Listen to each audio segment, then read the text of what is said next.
One, and we are live.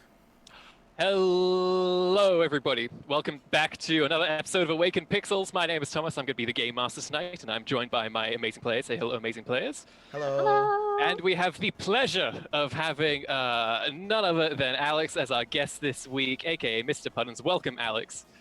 We're very excited to have you. Really looking forward to getting up to some pixelated shenanigans with you. I am looking forward to it. First, let us delve into the loading screen of the game that is Phantasia. Is it played on a cartridge? Is it played on a disc? Is it played off your hard drive? Who knows? But here we go.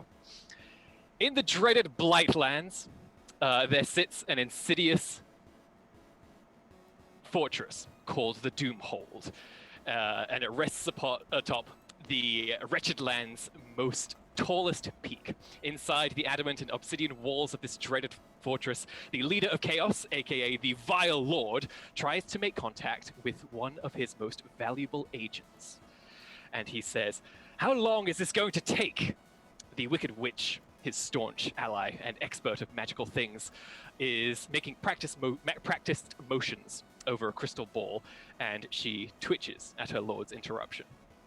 She says, "My lord, I'm in the middle of inputting a very complex spell here. If you could allow me a few moments of silence." You know that it goes faster if you tap the inputs, right? The Wicked Witch looks surprised at this, and she says, "What? No, that's not how it works. That's a myth." And he says, No, it's true. If you tap the buttons in between the prompts, the spell goes much, much faster." "Poppycock and hearsay, my lord. I do not believe you." And the Vile Lord turns to some others in the room. There are some hooded, robed figures standing around the Wicked Witch. And to them he says, "Foul acolytes, chime in. Doesn't it go faster when you tap the inputs faster?" And one of the robed figures says, "I was led to believe, my lord, that but a single tap was all that was required to speed things up." Another one says, No, the Vile Lord is right. You need to mash the thing. Mash it into oblivion." And another says, "I always heard it only worked in the fabled age of New Game Plus, my lord." To which the Vile Lord says, "Well, it can't hurt to try it, is all I'm saying."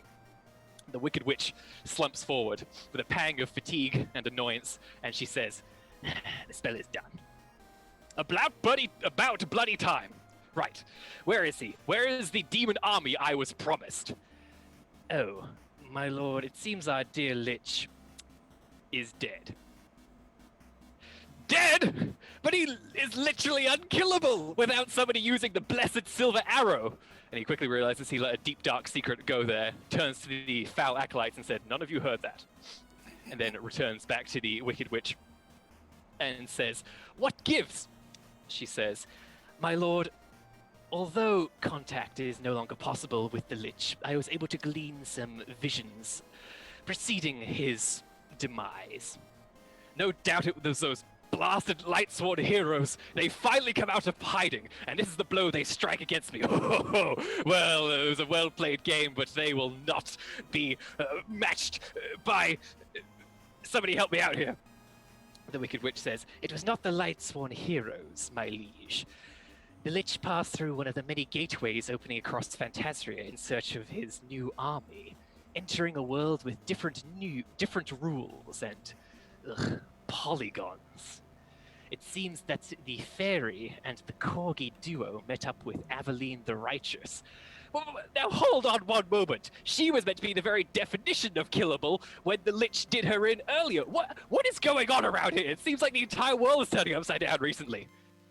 "All I know is that our Lich and Aveline perished in this other world, but not before the fairy and corgi returned to ours. This is getting preposterous.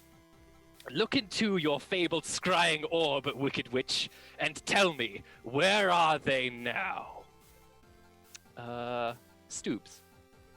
Stoobs and Rosalind. You are currently in the dwarf town of Hammerton, and you are going about your business in the merchant quarter, selling off the various items that you looted off the Lich and from the other denizens of Gloom, the realm that you just returned from. Aside from typical selling off of what you have and receiving gold in exchange. Is there anything else you're doing before you depart this place? I don't think we can really buy any more equipable items that we could actually use. You unfortunately we lack can't the do slots. armor or anything. Correct. So I think I'm good. Rosalind, are you good? Yeah, we should say goodbye to the poet friend we made. Oh yes, we would like to go say goodbye to. Oh my god. Sparky. Sparky. Yes, Yes. of course. It's like it starts with S. The dwarven daughter of a lantern maker who you befriended last time and stepped into hell with to retrieve, and you helped to retrieve some various materials to help her actually write down things in this world where there are only stones and pickaxes to be found, and pursue her new dream of becoming a poet in this very mine-focused dwarven society that she finds herself in. So you go into the lantern maker's place, and she is there, and she sees you both come in. She says, "Oh, hello, welcome, hello again. Oh, my dear friends. I take it that you're going off to the gnome place to look for another orb then, is that right?" Seems like it. Well, I wish I could go with you, but I've got my own path I need to forge. I do wish you the best of luck. It was really nice meeting you, and I consider you true friends. I consider you a friend too, and I look forward to seeing your poetry someday. Me too. To be honest, I'm a bit nervous. As much as I want to try it, I don't actually know the first thing about poetry, so I'll do my best. We'll be first in line to buy your book. Oh, you're all so sweet. Come here and hug me. And she goes in for just a massive hug. And it is a beautiful, adorable sight. And with that, you prepare to leave Hammerton. You go by the various dwarves still going about their hi-ho, hi-ho, hi-ho, just idling in the corridors of this place. And you make it back outside to the open air once again.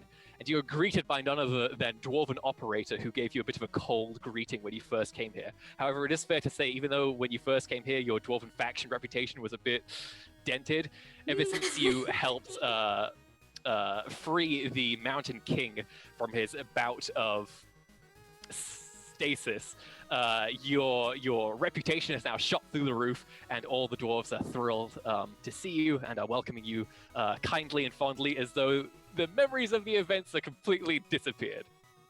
And Dwarven Operator says to you, "Are you ready to go down again?" I think so. I'm judging you very hard because you were mean last time. Oh, well, I consider you both heroes. You're welcome back at Hammerton anytime. Good. Aye, it's very good. All right, do you want to go down now? Yes, Absolutely. that was an apology. But, it's fine. I'll accept, sure, you're a hero now. Not, I'm sorry I was mean to you, Rosalind and Stoobs, but... Okie dokie, have fun. And he grabs a lever next to him, clunks it, and suddenly the floor underneath you goes out. And you find yourself sliding down this massive slide. And he says, "Have fun on the happy fun slide!" And you are sliding and sliding and tearing down this mountainside, occasionally getting a view of nearby through sort of windows cut into the rock that you couldn't even see from the outside previously. And you are sliding down. Fortunately, the concept of friction does not exist in this universe, and you feel no heat or pain upon your bodies as you slide down and are soon deposited bloop, outside of the mountain back onto the grassland below. Stoobs absolutely does not stick the landing and just kind of like skids forward, like butt in the air for a little bit. Little legs wiggling up. Yes. Love it. Well, that was new. Alright. I'm putting him on my vendetta list of people I don't like very much. Alright, let's go on. I stretch and crack my back. I'm like, okay, let's do this. As Stoobs get after doing like the leggies leg thing, you begin moving on your way towards the region known as the Bluster Bluffs, which, according to what you learned, the previous location that the Lightsworn heroes went to after they did their business in Hamilton, and potentially where you can find another one of these orbs, which apparently the Lightsworn heroes needed for reasons you still don't quite understand.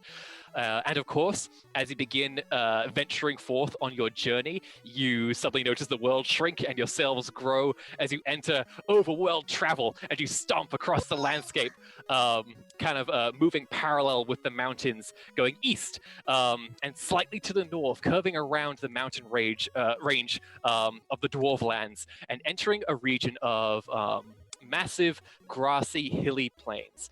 And as you go along, you suddenly hear a and you are thrust out of overland travel and slammed back down into the regular world that you are used to. And you have triggered some kind of random event. And naturally, you prepare yourselves expecting the worst. But when you look around, you notice the surroundings are a bit surreal. You don't entirely understand what's happening, where you are. And you notice the familiar figure standing before you, a merchant dressed in brown robes. It is none other than Broomtree. And they look at you with their slightly inscrutable form, but kind of like masculine face. They're kind of looking your direction and say, well, long time no see. How are you two doing? Yes, hello, greetings. We're making progress. How are you? I have to say I've gotten a grip on the kind of existential crises I was having, in no small part thanks to you, so just want to extend my gratitude greatly. I learned something about myself, which is that I enjoy the mercantile trade, but not in the way it was happening. Something was out of sync. So it's very good that you're here, because you are some of the few people I've met who actually have their wits about them. And I have discovered that gold in this world is useless. Because it seems to me, now I'm no economics major by any means. I barely even know what the concept is. However, it does seem to me like gold is an infinite resource in this world that just gets generated very quickly in ludicrous amounts. So, with that in mind, I've determined that there's only one true thing of worth in this world, and it is something that you two might be very interested in. And they go to open their coat, and they say, well, not entirely. And you see that their coat is quite empty, and they say, I have discovered a method by which to swap, let's say, abilities around between entities in this universe. Which is to say, I think I can help you turn all that XP you've been gathering and turn it into something a little more tangible and useful. Like flowers. Listen, if that's something that you think you need, I might be able to provide that. Let's see what we can do. Does that sound like a deal? Yeah. Can we throw some bacon in there? They kind of look at you, Stooves, and sort of lean down a little bit, give you a little scritch behind the ear, and says, I think we could probably arrange that. Excellent. And you enter an interface of Broomtree's exotic ware shop. And of course, the exotic wares are not anything really that tangible. It's more of sort of conceptual ideas and mechanics and other things that the game could potentially afford you. And this is how we are going to level up your characters. Woo! Yay! So, the process of leveling up in Fate, we're actually going to do 2 in a row because you've done a lot of things recently. Wow. Okay. So we're going to do a small level up. We're going to do what is called a small or minor milestone and a moderate milestone, which means you can switch 2 ratings of any 2 approaches. You can rename any aspect that isn't your high concept. You can exchange one stunt for another. You can gain a new stunt, and you can raise one approach by 1. And I would love to hear, through any kind of justification you think is appropriate, what is kind of happening to your characters? What sort of intangible mechanical things are they exchanging? What new abilities, what new items are they gaining that reflects these changes happening to them? We can kind of go down the list one at a time. So for you, Rosalind, is there any other approaches that you are switching up at this time? You said we can switch them, or you said we can add one too? Yes. Yeah. Yeah, I think that Rosalind has gotten a lot more forceful from the first episode. Love it. She got really into blowing people up, and I'm gonna say that she gains a +1 to forceful because I was sitting here thinking about what she got better at, and I'm like, oh no, it's definitely forceful. Okay, what kind of things do you think you exchange with Broomtree? What kind of things do you receive that you think reflect your now more tangible forcefulness in this world? I hand him the bomb. You do have the bomb. I'm wondering if there's anything a little more than that, like maybe you converted your bomb pouch into like just a mechanical you always have bombs kind of now thing where it's no Yeah, longer an okay. item but an ability. Or anything that you want. Maybe you finally have a weapon slot that you can actually put a weapon into. Oh. I could not hear you. I'm sorry, my mic fell out. I said maybe you now finally have a weapon slot that you can slot a weapon into. Oh, that would be nice. Yeah, no, I'll take a weapon slot. Okay. Wait, actually, can I have a weapon that sizes with me if it's in a weapon slot? Yes, Like- anything you have will size with you. Okay, great. Yes, I'll take that then. Okay, so you purchase a weapon slot from Broomtree using your XP that you've gained, and he starts you out with, a fairly standard weapon. What weapon is now in your weapon slot? Wait, do we still have the elven sword? Yeah, we have the You do, yes. that the princess gave us. Okay. So you equip Bane's Parting Gift, which is a damn cool name for a sword. Yes. Awesome, you're now wielding that. Excellent. Stoobs, what about you? Did you switch any approaches or raise one? I actually wanted to ask you guys about this because I feel like Stoobs has both become more flashy but also more forceful. So My which one? Would be you doing an awful lot of skateboard tricks, which seems very flashy. Yes. Flashy. So I am actually going to switch my flashy and careful. So careful becomes, well, Oh no, I have a negative in careful. Are we just gonna be like a true careful party? What video game characters ever succeeded by being careful?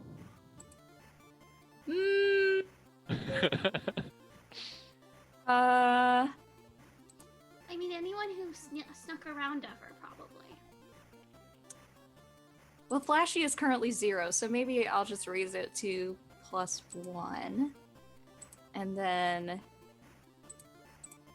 yeah, that's what we'll do. So flashy is now +1. Excellent. Alright. Great. And then Yes. Sorry, go on. you said that we can add a stunt, correct? Yes, before that, what do you think Okay. happened to Stoobs that was... That makes her more flashy? Yeah, what reflects this change? Is it decals on your skateboard? Is it a pair of cool shades? Oh man, I really love the idea of just having like some random sunglasses.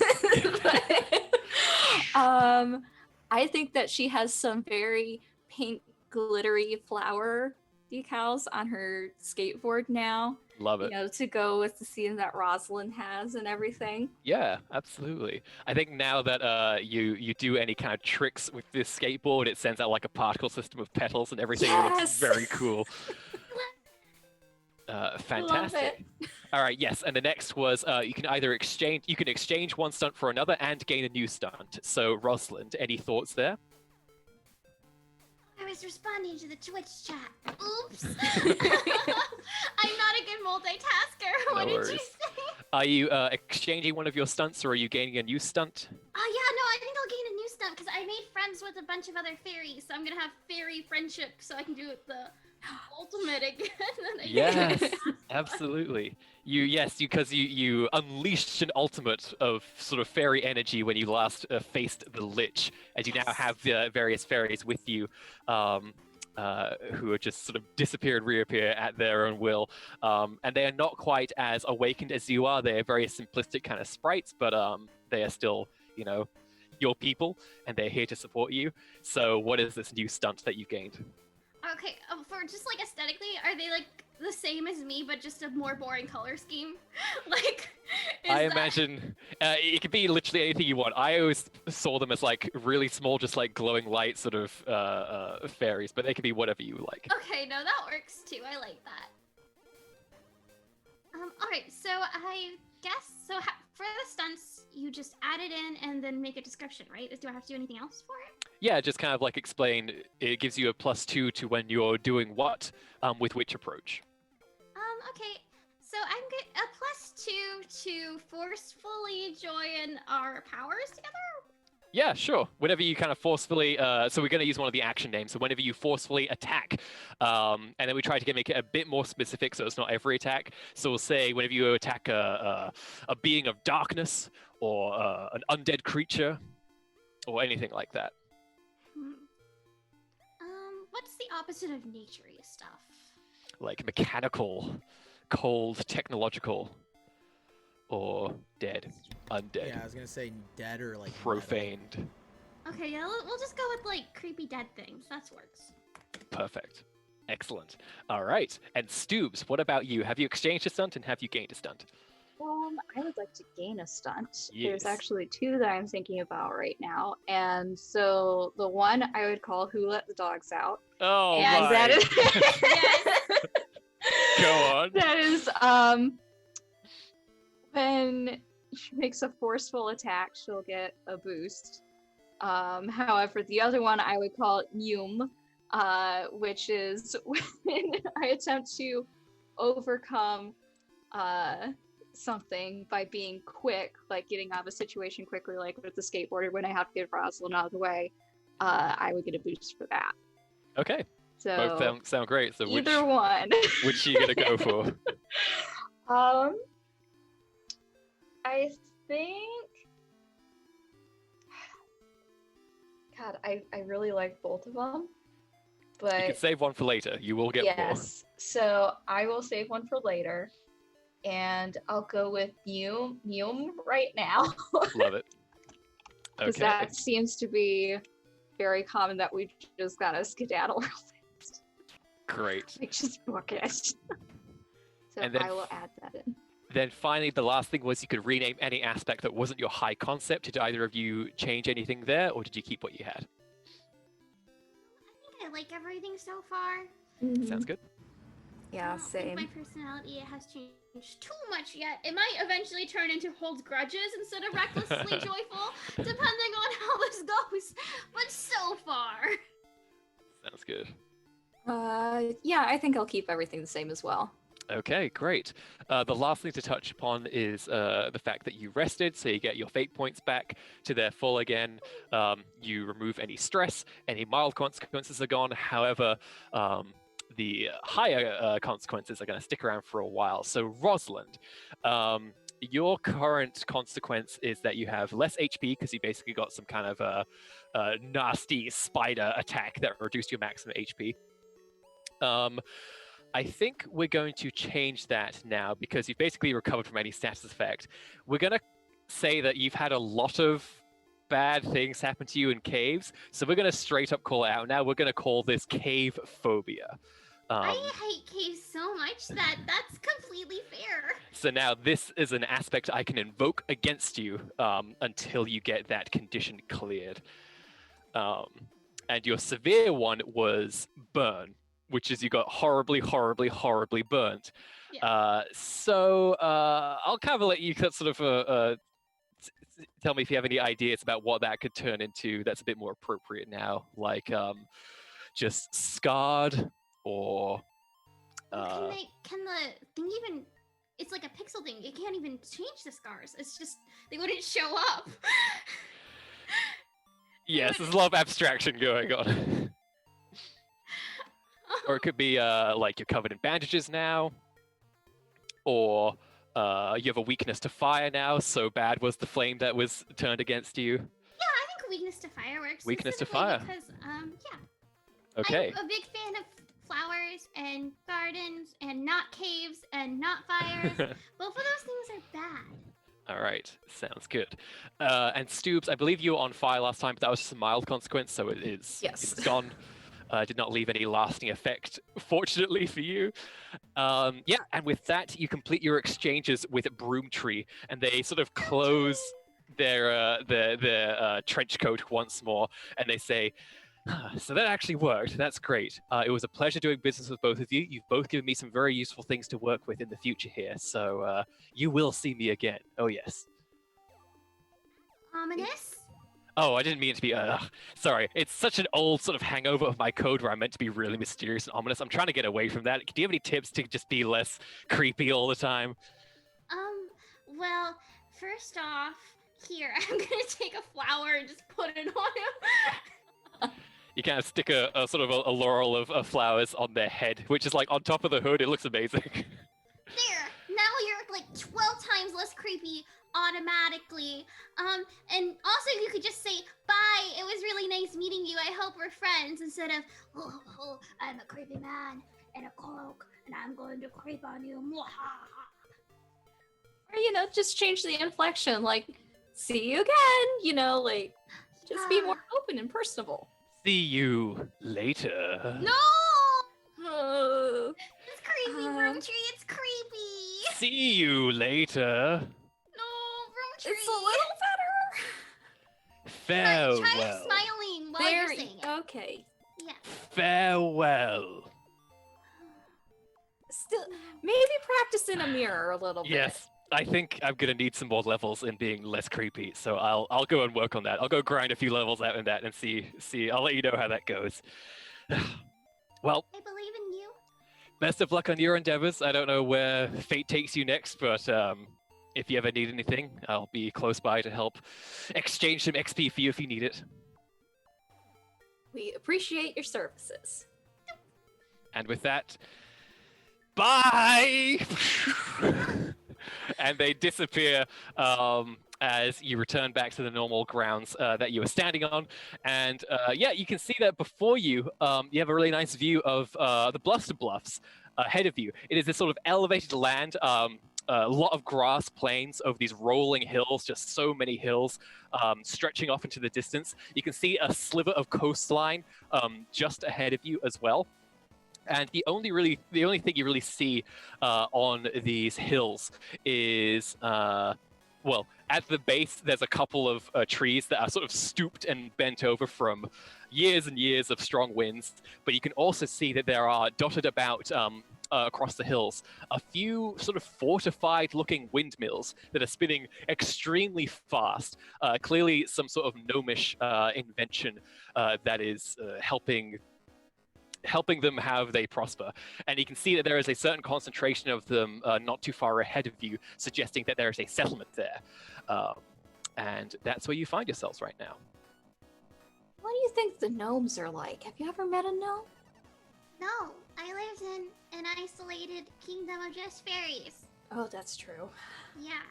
I've actually not met a dog before meeting you, so that was fun.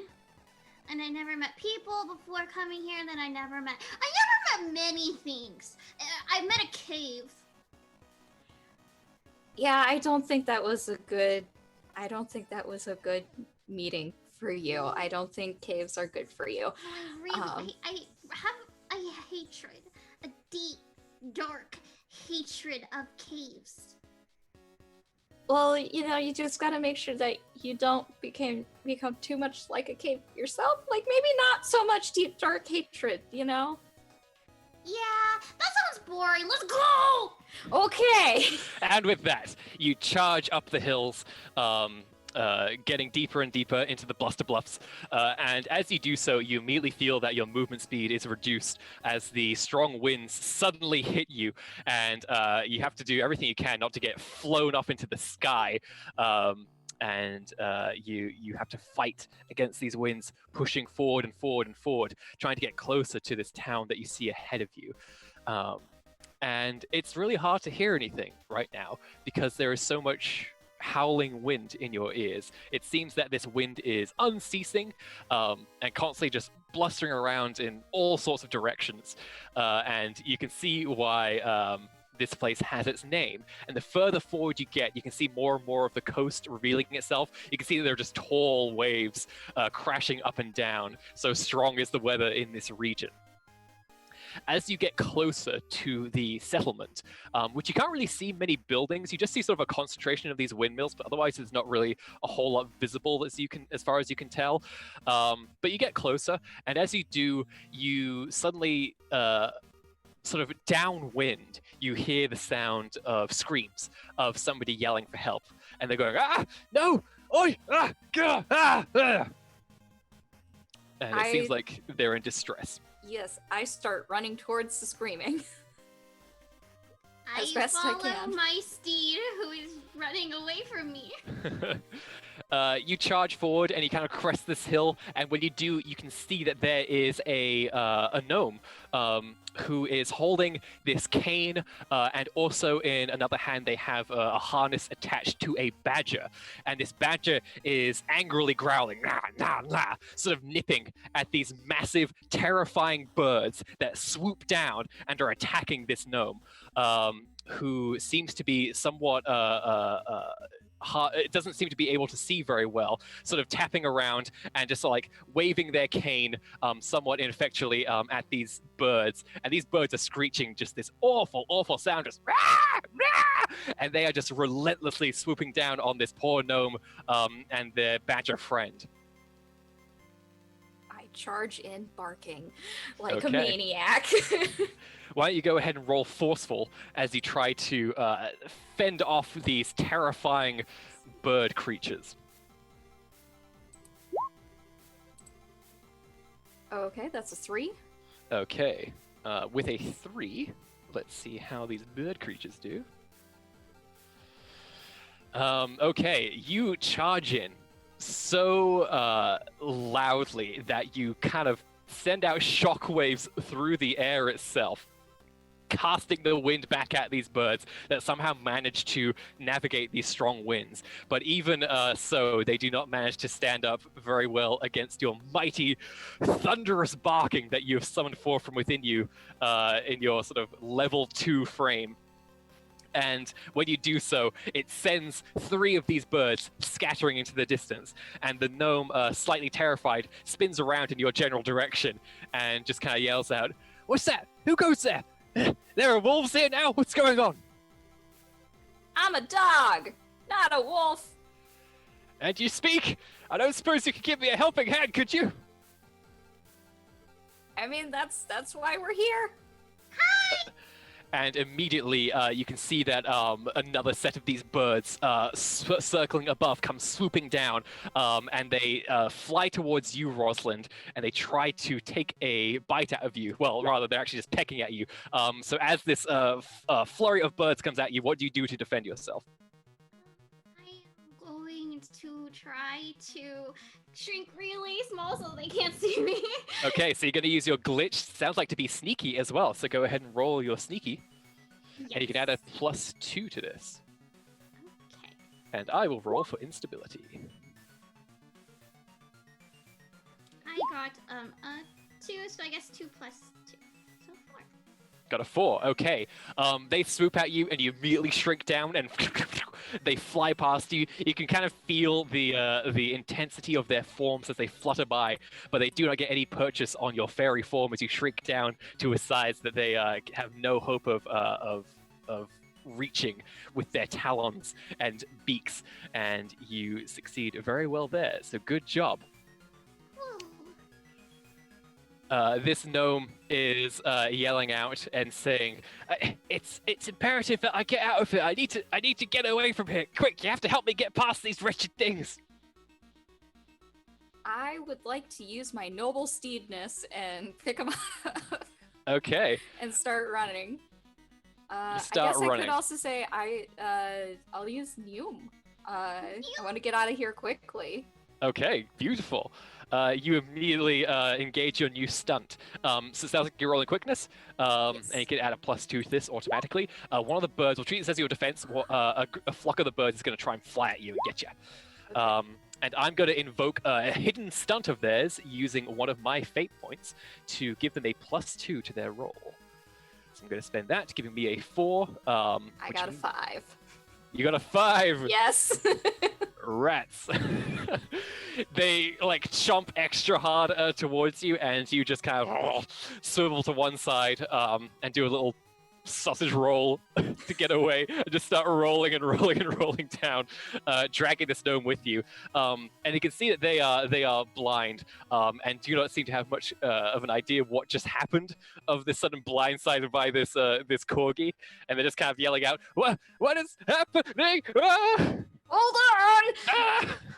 And also his badger is also just rolling with you, and you just become this just ball of characters just rolling down one of these hills, getting blown by the wind, kind of leaving Rosalind in the dust a tiny bit, but flying away from these birds. These birds, however, are going to... Actually, Rosalind, did you see a moment of opportunity as these birds are attacking your friends to strike at them if you would like to, or any other action? Yeah, okay. I am going to flashily throw some flowers at them so that hopefully it like tangles in their wings and they don't fly as fast. Okay, sounds like you're trying to create an advantage here, so go ahead and roll your flashy. And I'll remind myself what creating an advantage does. Dang, I did bad. Okay, you got a 2. This means that you got a tie, so you got a boost from doing this. So I'm going to give you a boost that is basically, I'm going to call it the upper hand. And we'll do that.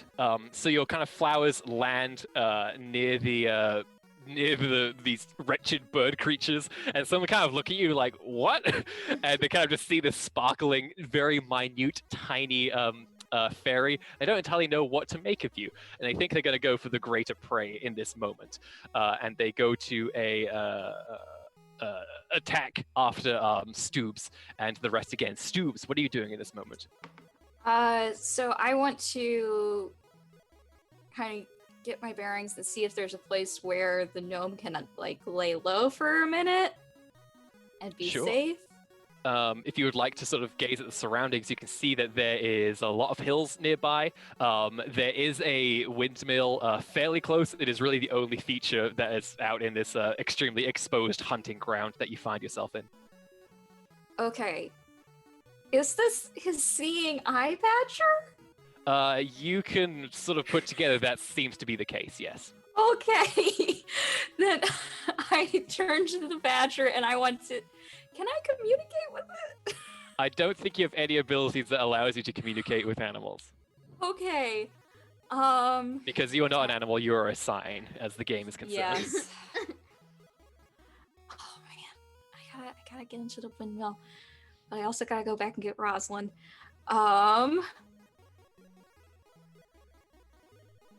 Actually, okay. I am going to kind of like point him in the direction of the windmill, and I'm just going to tell him to like start running there, like in that direction. And then I am going to run back up the hill, hop on my skateboard, and do like a kickflip to get the pedals going and everything, to kind of like distract the birds from him and Rosalind. And as I'm doing that, I'm yelling, "Rosalind, head to the windmill!" Okay, well, that's a lot of stuff. So let's Yes. resolve it. I think the main the main action happening here is being sort of creating a flashy distraction. Mhm. So go ahead and roll your flashy. Okay. That's a 0. Okay, and these wretched birds are gonna see if they actually get a -2 to this because they are not very good at Oh. this particular thing. Okay, they get a -2. Hey! Even though your flashiness is nothing to write home about, these birds are not very smart, and they see sort of this tasty morsel being served up on a skateboard, and they immediately flock around you, which unfortunately means they're going to immediately attack you as well. Okay.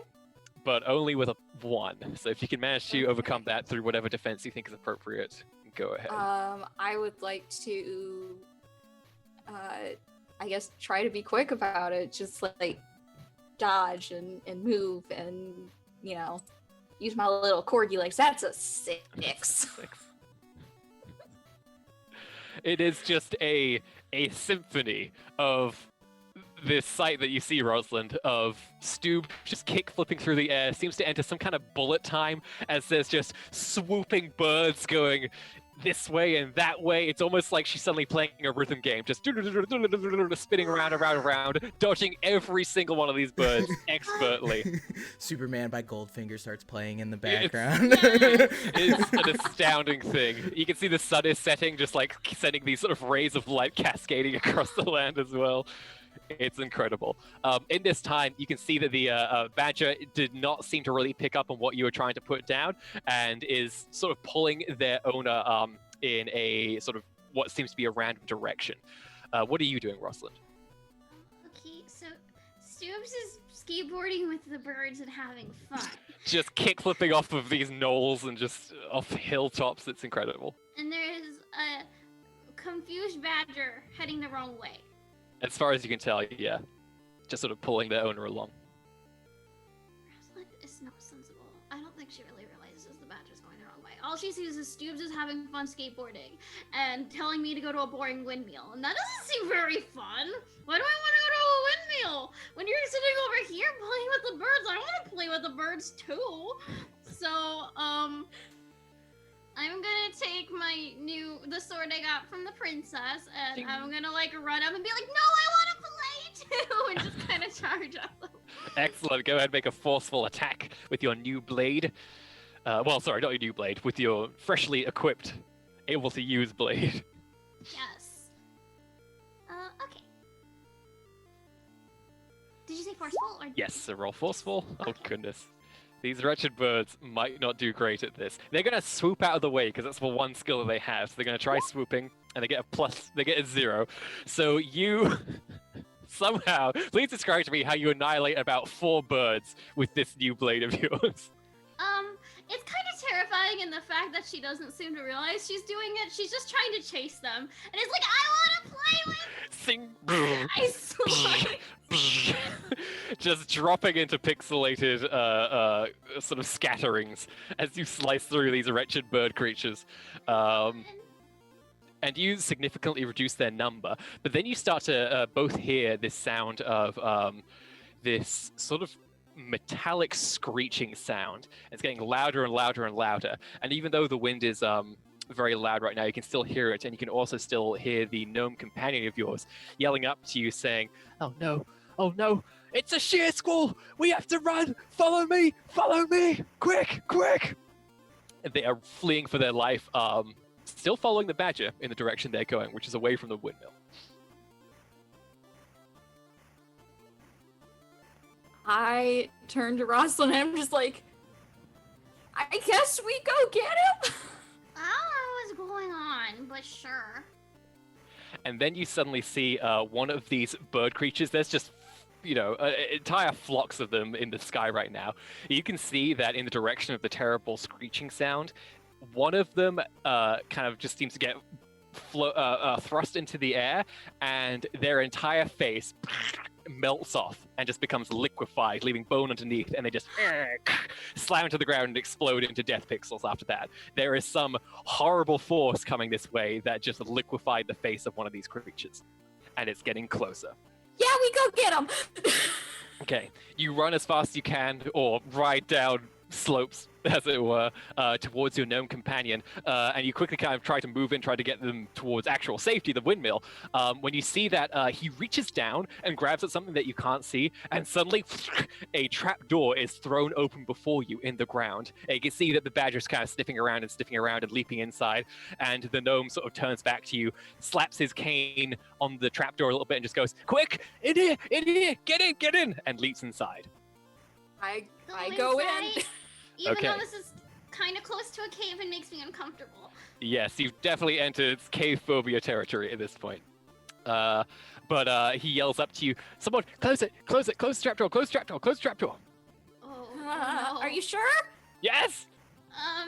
Rosalind, just hold on to me, and I'll Can grab you? You don't have Boom. pause. I'll grab it with my mouth.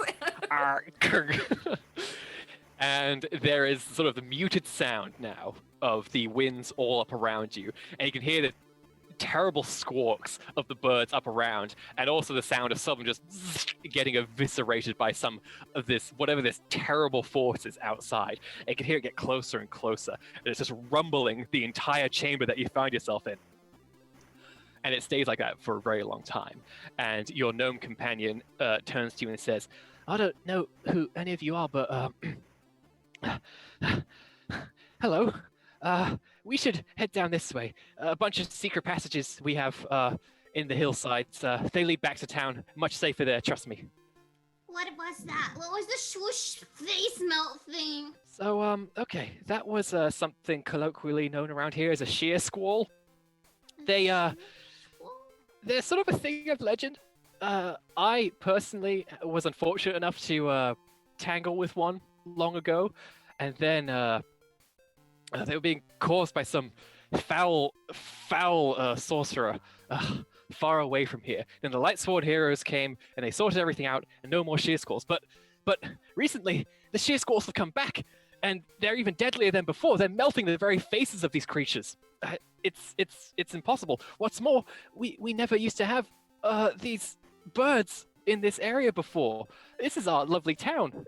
We used to come and go as we please. Now there's just these birds everywhere. I don't understand it. So much has changed. I don't know what's going on. Oh, the world's kind of broken right now. I've been slowly piecing that together, I think. Oh dear. But apologies, I haven't even introduced myself. Hello, my name is Arvat, and this is Obo. Say hello, Obo. And the badge just kind of goes. Hi, Obo. I'm Oh. Rosalind, and this is my steed, Stoobs. That's me. That's the dog. I'm Stoobs. Arvat kind of like listens over and says, Stoops, if I may, you speak incredibly well for a dog. I've met a few dogs in my day, and none of them speak as well as you. Thank you. Thank you. You know, things are weird. Things are weird. Definitely couldn't have talked before, but you know. Oh, I was bedbound before. Then one day I just thought, why am I even sitting here? Why am I just lying here, just warning people about the dangers of sheer squalls when I could just get up and start doing stuff? So I found my friend Obo here, and have been sort of looking around ever since. Got really good at finding secrets. Interesting. What's the coolest secret you've ever found? Go! Cool secret I've ever found. Well, there was this sort of secret entryway underneath the tavern in town, and when I discovered it, I followed the passageway, and it led out to the ocean. And there was this big treasure chest, and inside there was this sort of, I don't know how to describe it, some kind of strange crystalline device. I got it, and I gave it to the scavengers, and they had a look at it. They think they can use it for the airship we're trying to build. You're gonna have an airship? Interesting. Cool. I thought Yeah. only the heroes got one.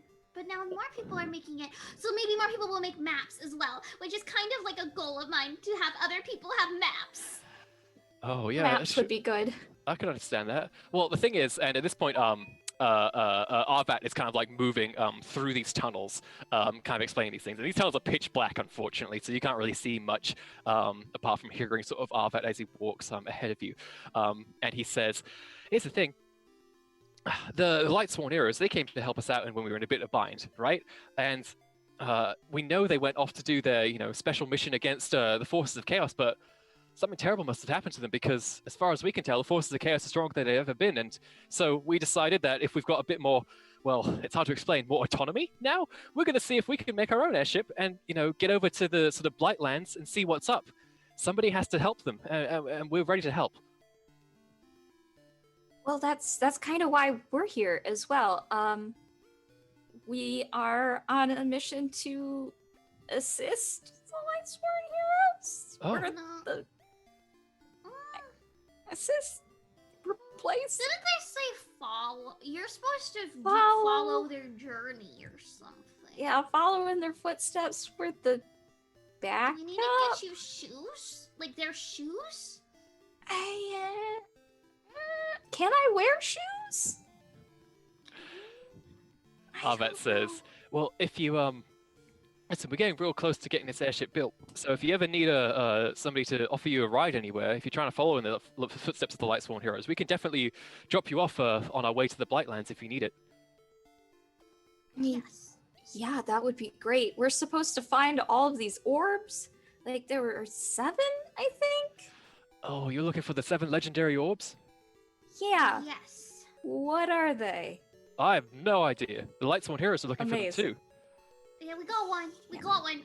I pull it out. What does it They- look like? It's just this big, glowing, sort of yellow orb. Looks magic as hell. Kind of one of the most valuable-looking things you've probably ever seen. And it's very easy if you just kind of just pop it out and just like pop it away again. I want to throw it. And Arvat says, That makes such a beautiful sound. You can hear it? Yeah, you we can all hear it a little bit. There's Okay. ever so slight, sort of just harmonious, beautiful kind of bright sound coming off of it. I keep on bringing it out and in to make the sound. Like a glockenspiel. You can see, like, as the light sort of illuminates this thing from the Earth orb, you can see that Obo's face kind of goes, just watching it come out and go away. It's kind of So- like those, you know, those shakers that kids would play with, like in band class, and they would take it and they go shh. It's like that, but pretty. Things are getting really weird around here. First of all, Lightspawn heroes disappear as far as we can tell. Next, you both arrive, you're trying to follow them, and you've got one of their orbs? I just don't know what's going on. We should head back to town. Maybe we can sort of reassess things there. It's really easy to get one. I feel like if you just do any task for the Dwarf King, he'll hand it to you. Like you could pick up his Mhm. laundry and he'll give it to you. Well, most of us have never been outside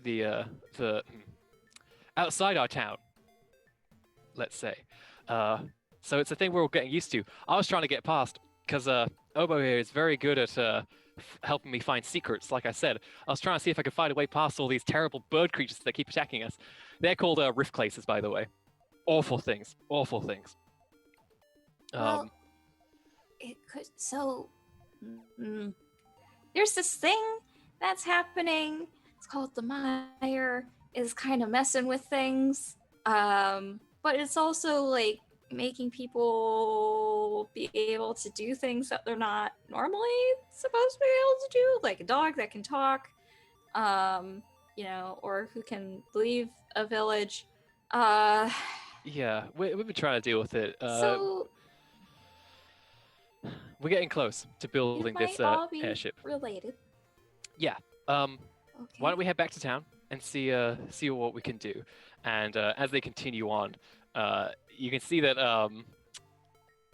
this new friend of yours is not being particularly forthcoming with the name of this town. However, you do notice in the light of the Earth orb that you are sort of, you know, experimenting with in these caverns, you see that there is a sign written very plainly that has an arrow on it, and it says, "To the town of Blustywust." Blusty West? Oh man. What? Hey, you know we can just change the town name, right? You guys could just change it. That's okay. You can just tell everyone it's something Arvet else. says, "What? Huh? Never mind, I didn't say anything. Okay." You can see Blusty West. as Arvat moves around, being led by Obo, what seems to be happening is that Obo is basically trying to interact with everything in the immediate front area, and you just kind of hear it, "Mer, mer," and then nothing, and then so Obo goes that way. And it seems like this is how they're both so good at finding secrets, is they seem to sort of just interact with everything in the immediate vicinity just for pathfinding purposes. And soon enough, they both lead you to a sort of opening that is sort of covered up by these various metal bars, and then feeling around, Obo guides Arvat's hand to a big button, and the bars open up, and you are now in the town of Blustywust. You kind of enter through this hole. Sorry, my dog's scratching. It's very loud. Buddy. It's okay. I'm Um, still over here laughing at the name and of just- the town of At the name. Blusty Wust. The winds are just so loud. You enter into what is a town that has been built into a grand fissure. So there's sort of a central town square that you find yourself in right now, but also there are a lot of gnomish dwellings that are made out of, sort of carved out of the rock. They're kind of these round ball-like dwellings with little windows on them, just all over this fissure place. And you can see that the windmills are spinning at the top of the sort of cliff sides in this place, but the actual town itself is safe from the terrible winds that constantly swirl through this place. And you can see there are zip lines kind of like interconnected all over the place. It's a lovely little quaint town. And like I said, you find yourself in the town square, and before your eyes immediately, you see a massive statue with 4 figures being depicted. And you can tell just instinctively immediately that this is a statue dedicated to the Lightsworn heroes, and there's a little plaque underneath as well. Oh, how many Lightsworn heroes are there? There are 4. Okay.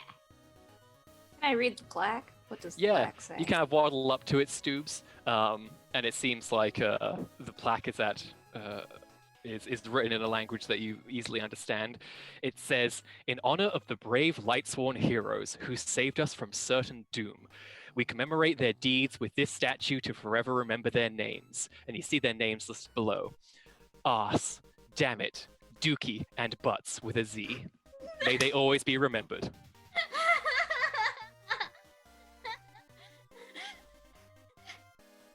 God above. Will they summon me? So I am just. council meetings and You look at briefings Ross. about these guys.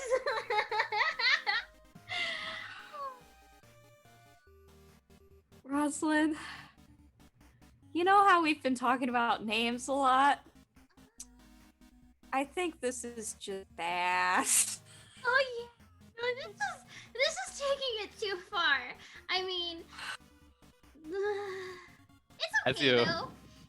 As you look at the statue and start reeling, you can see that some gnomes come up to Arvat, and they look at him with concern and say, "Arvat, were you successful?" And Arvat says, "No, the wretched birds attacked me again. Oh, we're so close to finishing the airship, and how I long to ride the winds out of this place, but alas, I don't know how we're ever going to leave this place. It seems like every turn there's a new obstacle. We barely escaped a sheer squall. Oh, it was terrible." And then you kind of feel this electricity in the air, and there's this kind of like and a sort of a spike in energy in the area, and it's an unusual feeling, but it's one you felt before. Suddenly there is a burst of light as a sort of fast travel energy explodes before you, and you can see emerging no. from this light is the scientist, who, if you remember, is this kind of massive this woman with massive spectacles, big poofy hair. Last time wearing sort of a lab coat sort of thing. This time she is equipped with some kind of reinforced hazard suit that's orange and gray, and she's wielding a crowbar in her hand, and she has a device in the other, just looking at it, and she's like, "Ah, here you are! I found you! Excellent!" And like all the gnomes kind of leap back in horror, just like and start to scatter around. And the scientist goes up to the two of you, and she says, "According to my readings, you've been doing some superlative work here. The Maya in this region is reduced a little bit, and it's good compared to what we're seeing everywhere else. It's getting really bad. I have been working extremely hard at traversing between realms, and it's worked. It's worked. I've seen so many things. We might have gotten sucked into like a death. We went to a place where everyone was sad and smoked cigars. Intriguing. I had a laser. There was lasers, and there was this mean necromancer who wanted to steal fear. It was a thing. I'll have to get a full debrief from you later. Have you been closing the rifts like I asked you to do? Yes, we closed one. Good. That's far more progress than anybody else I have currently tapped for this venture, so you're in the lead. Well done, everybody. Did Yeah. we get a prize? Yes. Other than surviving. Well, here's the thing. I desperately need you all to get off this area of the map, because the stuff that's happening here, it's bad, but it's under control. Other places, we've got some serious bad things happening, and since you are the most qualified of my chosen guardians, I'm gonna need your help. So, you don't fast travel, do you? You need to get out of here as quickly as you can, and start helping out in other places that need your help. Well, the gnomes have an airship. Excellent! What? Working on it. They can't leave without us solving this bird problem. Okay, fine. Then solve the bird problem. Great. Just get moving. Time is ticking. Obliteration and all that. Did you see the statue? Oh, it's. Are you? Are we okay? So with the characters that are depicted here, Yes. like, are they actual depictions of what these people made their characters look like? Is this like Monster Factory level? No, it's very, very sort of Weird. generic, kind of clad in epic tier gear, sort of like a fighter, a thiefy person, a magey person, and another one. You know that guy. You know, The four third- main- the fourth. Barbarian, sure, yeah. The 4 main fantasy classes or whatever. Exactly. You know, there's fighter, thief, mage, and then that weird one that every fantasy series has to tack on to be special. More often than not, it's just a cleric of some kind. Yeah. Yeah. And the scientist says, well, this is excellent. You help out these gnomes with whatever problem they have, and then you can get the airship, whatever, start helping out. And I assume like what region do you need us to go to? all of them, every single one. Nobody is dealing with these rifts, and it's going to get very bad very quickly. Just look at these readings. And she holds up this metallic device that just has a bunch of waves on it, and it means nothing to you. And she's like, can you believe it? Whoa, It's okay. they're pretty. I like the third one. I am working very hard on a technique that can help bring people who can assist us. Do Like it. so. And she reaches into her environmental no. suit and pulls out an orb. Oh, And this no. orb is red and white and has a little button on it. And she says, now, I'm not an expert by any means, but I think I can just get you allies by using these Is this a things. gotcha game? So I'm just Gotcha going to game? activate this thing that has a person inside of it, and everything will be fine. So here we go. And she says, "Oh, that's right. There's an incantation you have to say. Danky Kang, I choose you." Oh my Oh my god. The orb is thrown, and it smashes onto the ground, and it explodes into a puff of green, stinky gas. And emerging from this place is a large gorilla with sort of a curved coif to the hair, sunglasses, a tie with a DK on it, and a big old blunt sticking out of his apish mouth. Alex, what kind of entrance does this character of yours make? So there's all this smoke, and it's just like the slow, intimidating, ominous, just thud, thud as the gorilla steps forward, and like takes a drag from the blunt. The blunt lights up on the end, and smoke comes pouring out of Danky Kang's nostrils, and he goes, "Hey, what's up?" Right, good luck, bye! And the scientist disappears into a flash of fast travel energy. I hate it when she does that. Name is Rosalind. What's your name? "The name's Danky Kang," and he sticks out the big monkey hand and shakes, like just engulfs your whole hand as he shakes it. Yes, Danky Kang, before you see what seems to be sort of a typical fantasy fairy, and also an adorable corgi, and you're in some kind of town where everything is far too small for your build. Why is everything so small? Where's the buildings to climb? Where's the people to sell goods to? Where's Dare Man? Where am I? Oh, I what's a deer man? I want to do a very fast Google search to find out who the hell Okay, this go is. ahead and roll clever, and you can add your stunt bonus to this, and we'll add to the instability. Okay. Do you like flowers? You could say I enjoy flowers. I'm searching varieties. When you roll them up in That's paper and smoke them. Huh? I think my favorite right now are garden lilies. I think they're so pretty. Oh, I like, cannabis flowers. I don't know what that is.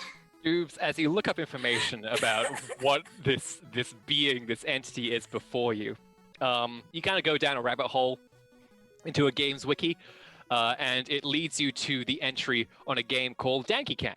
And sort of the concept of Danky. Well, Alex, would you like to explain what the game Danky Kang Okay, is about? so Danky Kang was an old attempt by the DARE program, which was like, in at least when I grew up, it was like anti-drug program trying to get kids to say no to drugs, and they were attempting to be hip and cool and reach out to the kids using arcade video games, including Danky Kang, which is now considered abandonware in most places, where you play as Dare Man, who is trying to stop the evil Danky Kang from spreading the marijuana menace across the city that it takes place in. So effectively, Stoobs, you learn that you now have as an ally, the boss from an old forgotten game. Oh wow. I'm gonna turn to Rosalind and I'm just like, hey, remember when we were hanging out with people who were technically evil? Or the potato guy. It's not evil, all the cool kids are doing it, come on! I mean, apparently the cool kids are doing evil, so. Really? Oh, it's this you gotta say no to the peer pressure, Ross. I am completely incapable of saying no to peer pressure. I am actually quite literally coded for it. Really? Yes. Jump, And I jump, just start jump. whoop, whoop, whoop, whoop. And the ground you is like can just- shaking, and there's like a gnome like, ah! Please. You can see that as this is happening, as a result of your sort of deep dive lookup, Stoobs, there's a little bit of Maya instability that happens. And you can see that there is a sort of a ribbon that just tears slowly off of Danky Kang that he doesn't even notice, just made of this red substance that just fades and starts to swirl up and just disappears up to the sky. And now he just has this effective sort of glowing red scar on him as a piece of him just got devoured. What's wrong? You're looking like you seen a ghost. I mean, you never seen a gorilla before? Look like right here. I say like with my paw going like, look just like right. I look down at where the scar would be. You see it, and it's kind of like just this sort of red energy where your pixels used to be, and you maybe wouldn't admit this, but you've been defeated by Dare Man many times, and you have taken damage a lot. This has never happened before. Yeah, I even like probably look at the four heroes and recognize one of those high score names or two or three or all of them. The legends are true. The legends are true. They're here, but this has never happened. Perhaps I probably got a strain for that. I think maybe. Oh, that was my fault. So the game's unstable. We gotta solve this problem fast. All right, thank you for coming. We're happy to have you along for the ride. We're here to solve some problems, which might be new to you. Solving problems? I just create problems. I don't know what you're talking about. Well, we're creating problems for different people. All right, count me in. All right. You can see that Arvat, with his seeing eye badger, sort of comes up behind you. All the other gnomes have scattered at this point in pure fear of this massive gorilla creature. But Arvat, lacking sight, does not seem too perturbed. And he says, if I could just... I don't mean to interrupt, but there's a lot that just happened there.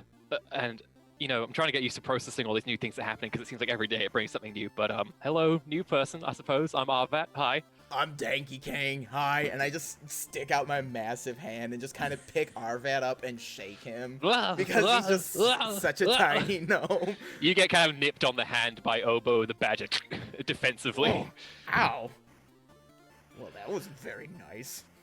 And Arvat kind of like staggers for a little bit and then sort of shakes his head and says, listen, if, like I said, offer's still on the table. If you need to borrow our airship, we can't build it yet because we can't leave town to get the one part we need. Maybe if, maybe if we could just, use your potent abilities. Apparently you're good enough to get an earth orb and summon gorillas to your side. If, I could direct you to a place where I think you could find an answer to this problem, maybe you could solve it? That Yeah. might be good. Yeah, What's we the could do that. problem? The problem is, well, The sheer squalls are very dangerous, but they're fairly slow, and you can get away from them if you need to. These birds, they do not stop coming, and it's weird because they're only meant to be at the plateau just over yonder, but they're here now, and there's no reason for them to be. So something's going on at that plateau, and we can't get close enough to find out, but maybe you all will have better luck. Tall structure to climb. It's really tall, yeah. I don't know if any of us are really strong enough to do it. I will climb the tall structure. I will punch the birds, and then we will smoke. Oh, great, Hero. What wonderful words to hear you say. Yeah, great.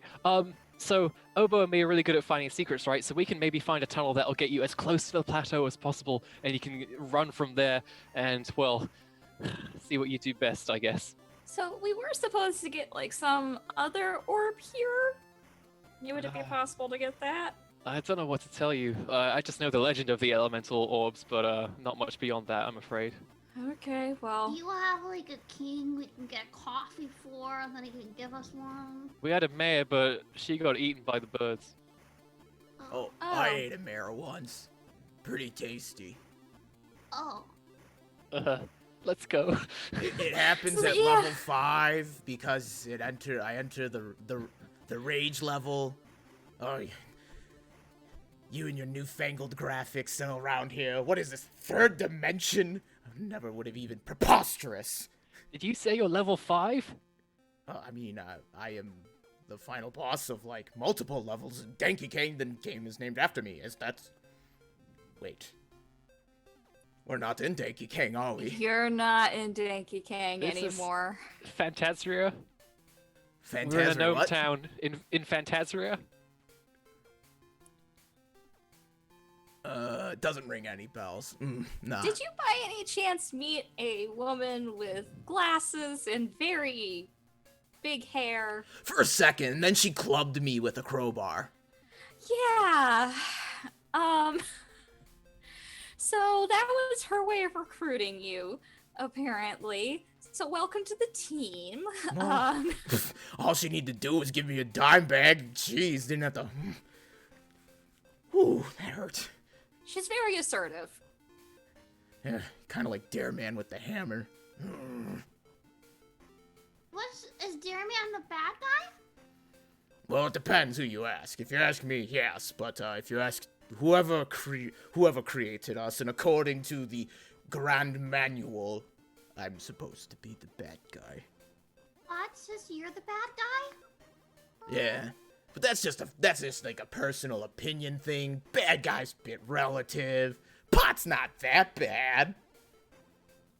I don't think you're a bad guy because you're gonna help us. Yes.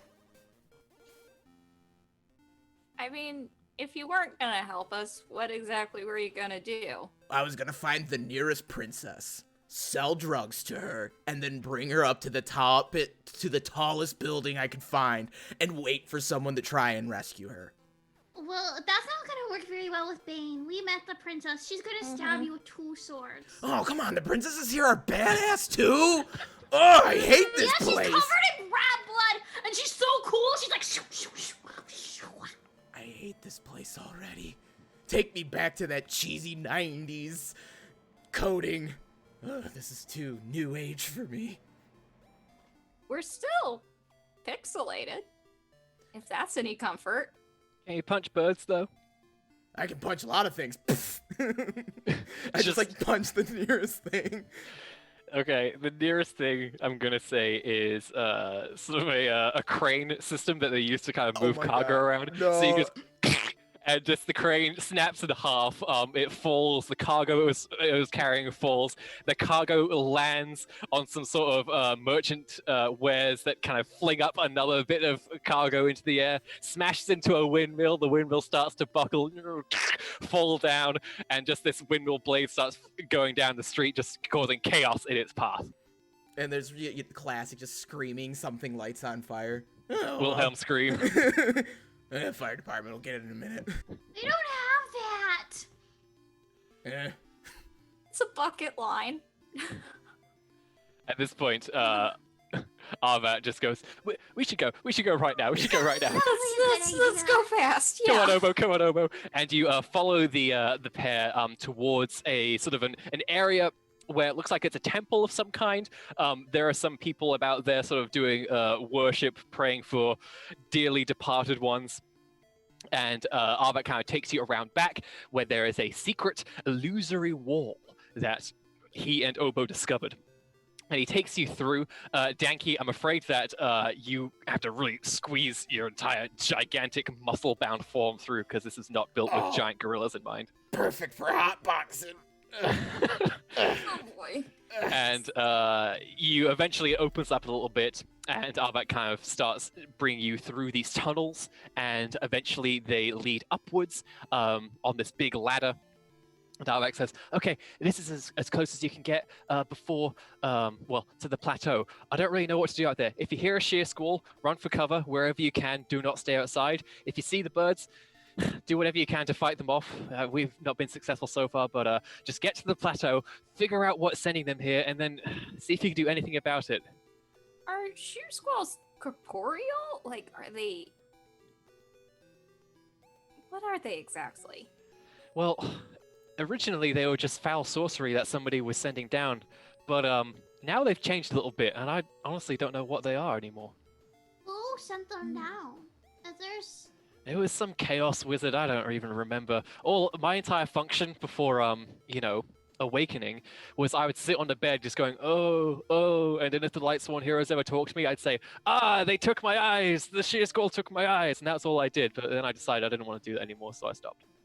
that's smart. I was left That's in a a solid cave decision. and I sat there for a couple days, and then I was like, this cave sucks, and I left. Yeah, it kind of reminds me of, like, I kind of got tired of carrying princesses up tall buildings, and I said, to hell with it.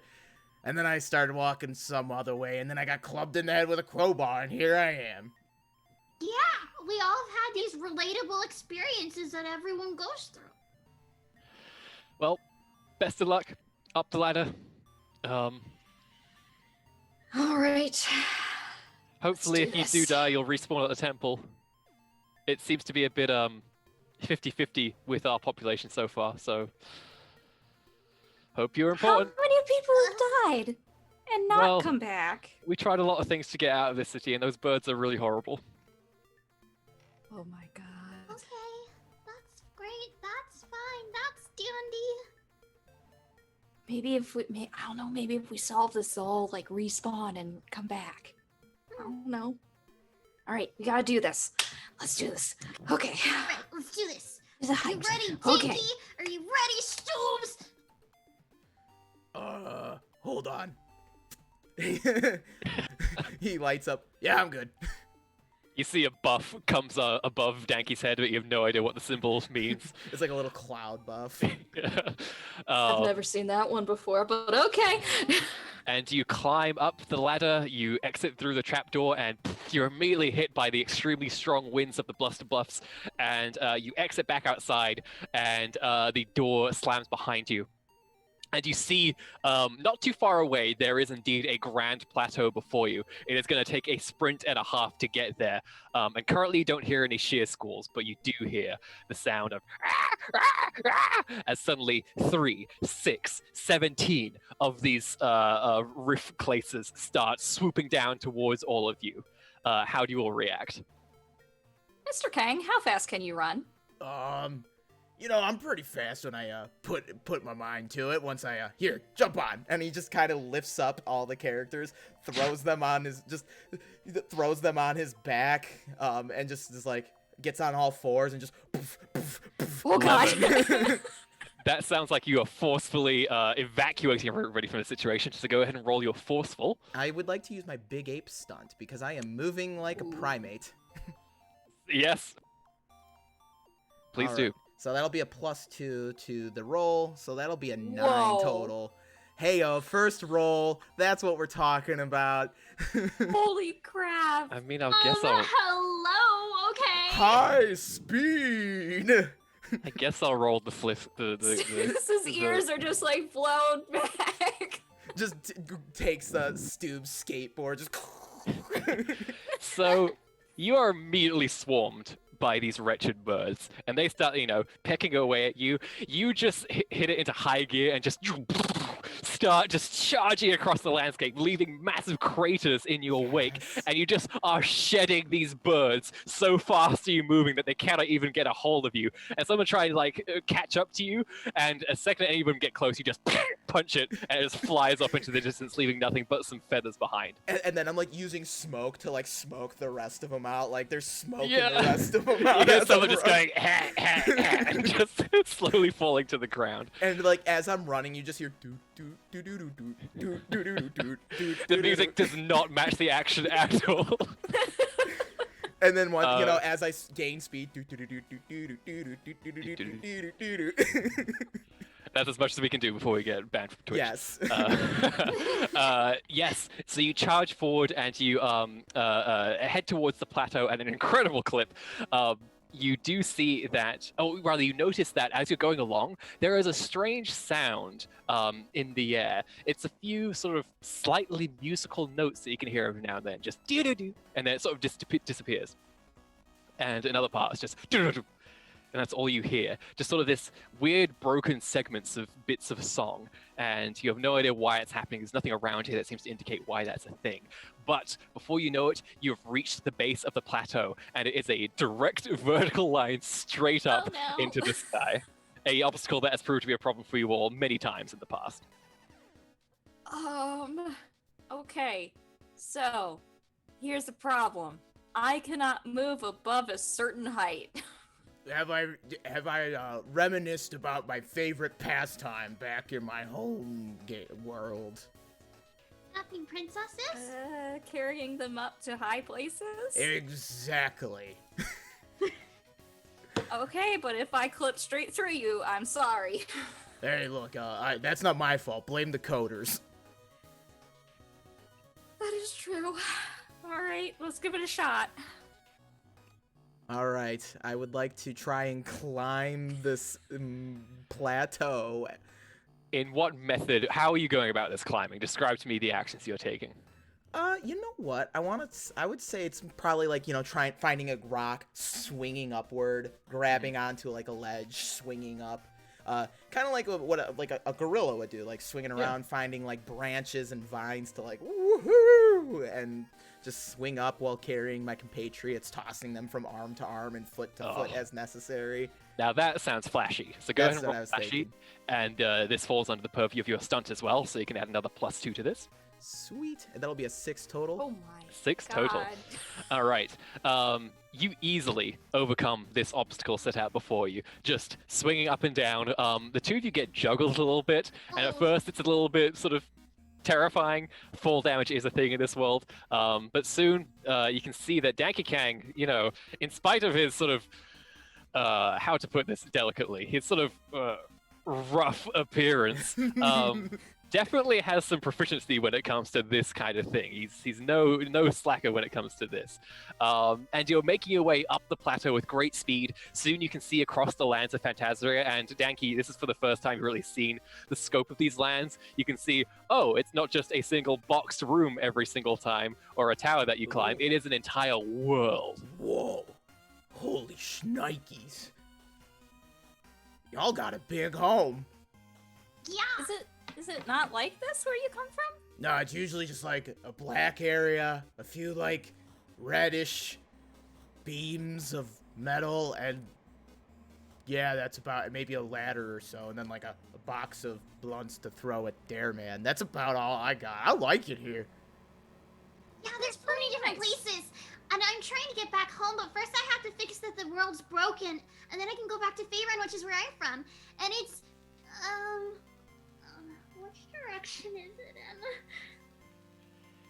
You know that it is your sort of island home is protected with fairy magic, so that is never in the same place twice. So you can't really say where it is at the moment.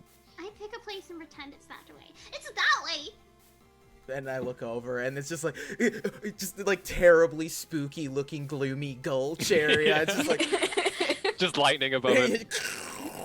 and you hear like in the distance. Yeah, lovely home. Yeah. So pretty!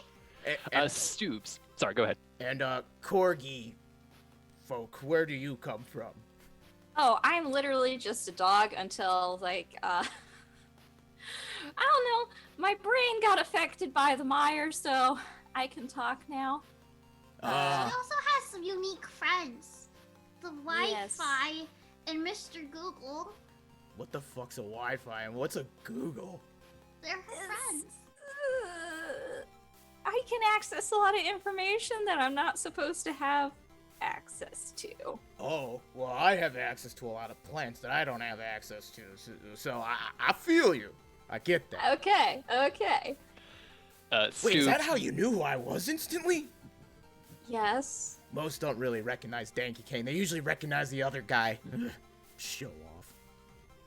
Yeah, I I don't understand. like him either. there is a sudden invasion in your mind, Stoobs. What do you do to battle something that is trying to control your brain? Ooh. I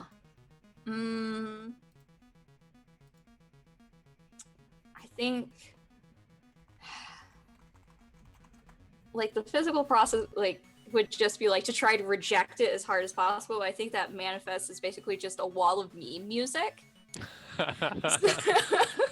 That sounds forceful. So why don't you go ahead and roll that as a defense against this insidious attack coming your way? That's 2. That's a 2. Okay. Could be better, could be worse. Let's see how... It's very middle of the road. Yeah. Against a 2. What happens on a tie? I must know. I simply must know. Alright. So, you feel there is this, actually, I'm gonna stand a fate point. No! Meaning I'm now out of fate points, but now Oh, good. creates a success using this hidden aspect. You all hear this beautiful sort of song, this lovely lullaby coming your way, seemingly from above you, and then Stoobs, suddenly you lose all control.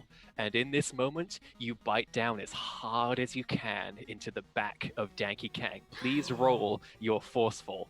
And Danky, please roll whatever is appropriate for your defense against a dog suddenly biting you Oh, in the it's a -1! I'm still fighting it! back. I would probably say quick, like, oh, geez, there's Yeah, a dog just, trying to bite me. Ah! Love it. Yeah. Okay. It is utterly ineffectual. You fail to pierce the mighty hide and stinky fur of Danky Kang. And your senses quickly return to you, but you do realize that something just tried to take over you. And Rosalind, you can see that Stoobs was quickly affected by some kind of status effect that has now faded. And looking above, you can see 2 big wings emerge from a cavity within the plateau. And then a humanoid face sticking out, long, stringy hair, gazing down with these sort of burning, glowing, purplish eyes. And you can see that this harpy stares down at the lot of you and says, "Stop the noise!" and bellows with such strength that it is an attack in and of itself. What do you do against this shockwave coming against all of you?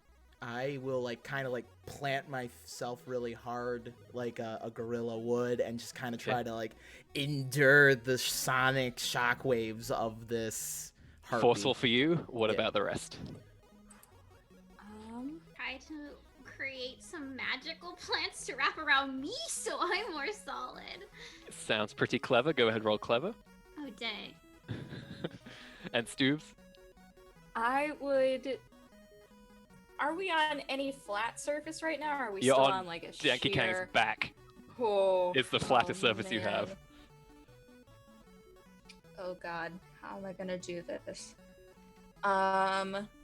I'm going to just make myself as flat as possible to kind of almost get into the lee of his shoulder blades, I guess. Sounds like a careful, so go ahead and roll that. All right, pretty good rolls all around. So only dear sweet Rosalind is affected by this screech. As Danky Kang, you dig in, Stoobs, you kind of duck under the shoulder blades of this gorilla. Rosalind, you are thrown from the shoulder of the gorilla, and you are now falling a very, very long distance. Oh, that's fun. Oh no. Great.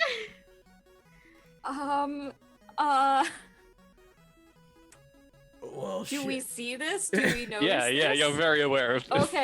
Okay. I'm just gonna take a gang! Rosalind! Grab her! Oh! I'm gonna try and grab Rosalind. Okay, I roll don't- quick. I was gonna say that sounds quick. Just to remind everybody, on any roll, you can invoke an aspect to get a +2 or a reroll. Ooh. And that includes your character aspects, that includes aspects that are currently on the screen as Can well. I use my monkey's paw aspect to reroll it? Absolutely.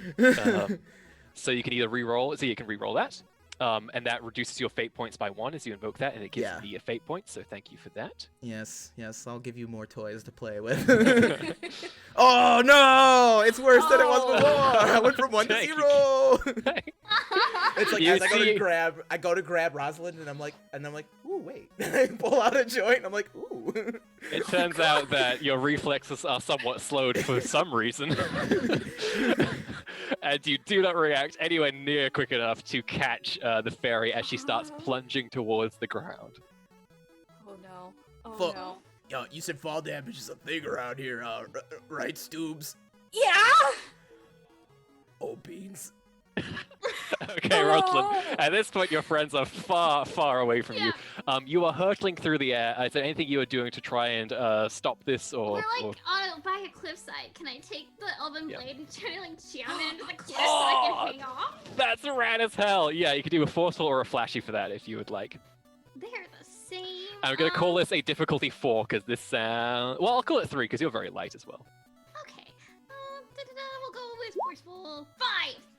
You slam this Yes. mighty blade that gleams in the sunset as you slam it into the plateau side, and you just see rocks burst off, and it just screeches down, sending off sparks all over the place, and suddenly you come to a stop. And you look back up again, breathe a sigh of relief as you see the dark wings of the harpy as it leaves its nest and swoops down towards Danky Kang and stoops. And Danky, you are getting clawed at by this creature.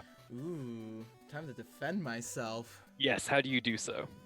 I'm gonna like just try and just like. I'm just gonna try and just punch the harpy. Just yeah. bop. Yeah, Love it. So that's a forceful defense. Oh, Well, that's 5. Okay, I'll amazing. take that. Against a 4, I'm going to use what you just gave me, the fate point you just gave me, to invoke one of the harpy's hidden aspects to get a +2, which means you're going to take a point of damage. Which, So- since it's your first damage, you can just cross off the first box that you have on stress, and that will Yes. absorb it. As this thing scratches at you, and something that you've never seen happen before happened, where a bar above your head suddenly just goes and just reduces by a little bit. Wait. I don't have hit points. What is this? You do now! All right. Either Stoops or Danky, is there anything you are doing right now? I would actually. Am I familiar with this creature? Can I? Oh, Off the God, top of your head, no. You could take an action to do a deep dive. I don't want to add to the instability even more, though. That Like is the that, actually. instability right now. Why not? It's your Denki gang last time. Okay, I'm just gonna go, ma'am, we're here to help, whatever it is. Okay, we're not here to bother you. Could you just talk for a minute? So some careful diplomacy, that sounds like. Go ahead, roll that.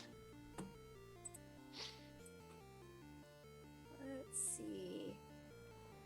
What's that? That is a 2. A 2. You yell out at this harpy, and she just locks eyes with you immediately, Oh, no. and she says, "Shut up!" and sings a quick melody. Danky Kang, your mind is getting invaded by this harpy's song. How do you react? I am going to use my stunt called Stoned. Because I am stoned once per session, I can ignore the effects of a mental attack or ability. I'm just like, yeah, I've heard worse. I listen to post-rock and stoner metal. I've heard worse than this. You feel it desperately trying to grope at something, but it just can't get any kind of purchase in your mind as you kind of flick the remainder of your blunted. I turn to Stoops. Hey, I got the munchies. You want to get some food after this? And the I would harpy love seems some bacon. the harpy Oh, seems hell yeah. infuriated by this. So Danky Kang, is there an attack, or would you like to create an advantage in this moment? What are you doing? So I would love to invoke one of my aspects to flick my blunt at the harpy to try As and an attack, as love like it. to light it on fire. This is almost a bit sneaky. Yeah, it is, and I'm not good at it, but we're gonna try it. Seems appropriate, so we'll reduce that by 1, and then I'll gain 1. Oh, actually, I'm kind of good at being sneaky because drugs.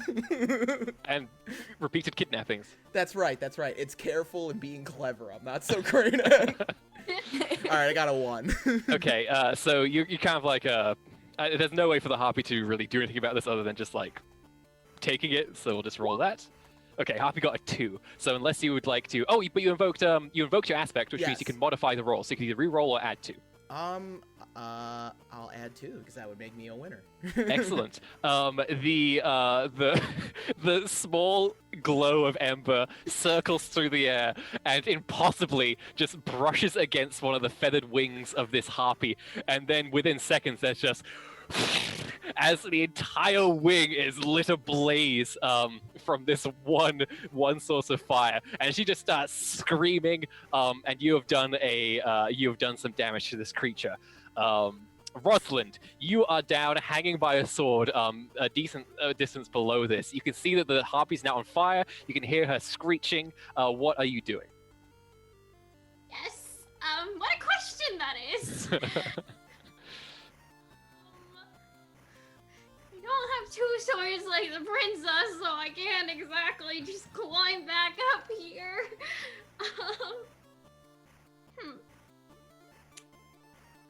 I am going to prepare to, in case someone else gets their mind invaded, to status clear it. Can I, like, Oh, love hold it. something? You could try and create an advantage that was effectively like give them the boost when it happens, so that they can resist it much better. Okay, yeah. I'm just gonna place the magic in the air, which I use Love it. to, make things. What's the word? I can't word today. to clear all buffs. Yes, that is so clear. Love it. Okay, go ahead and roll flashy for your fairy magic, and this will determine what kind of advantage you create.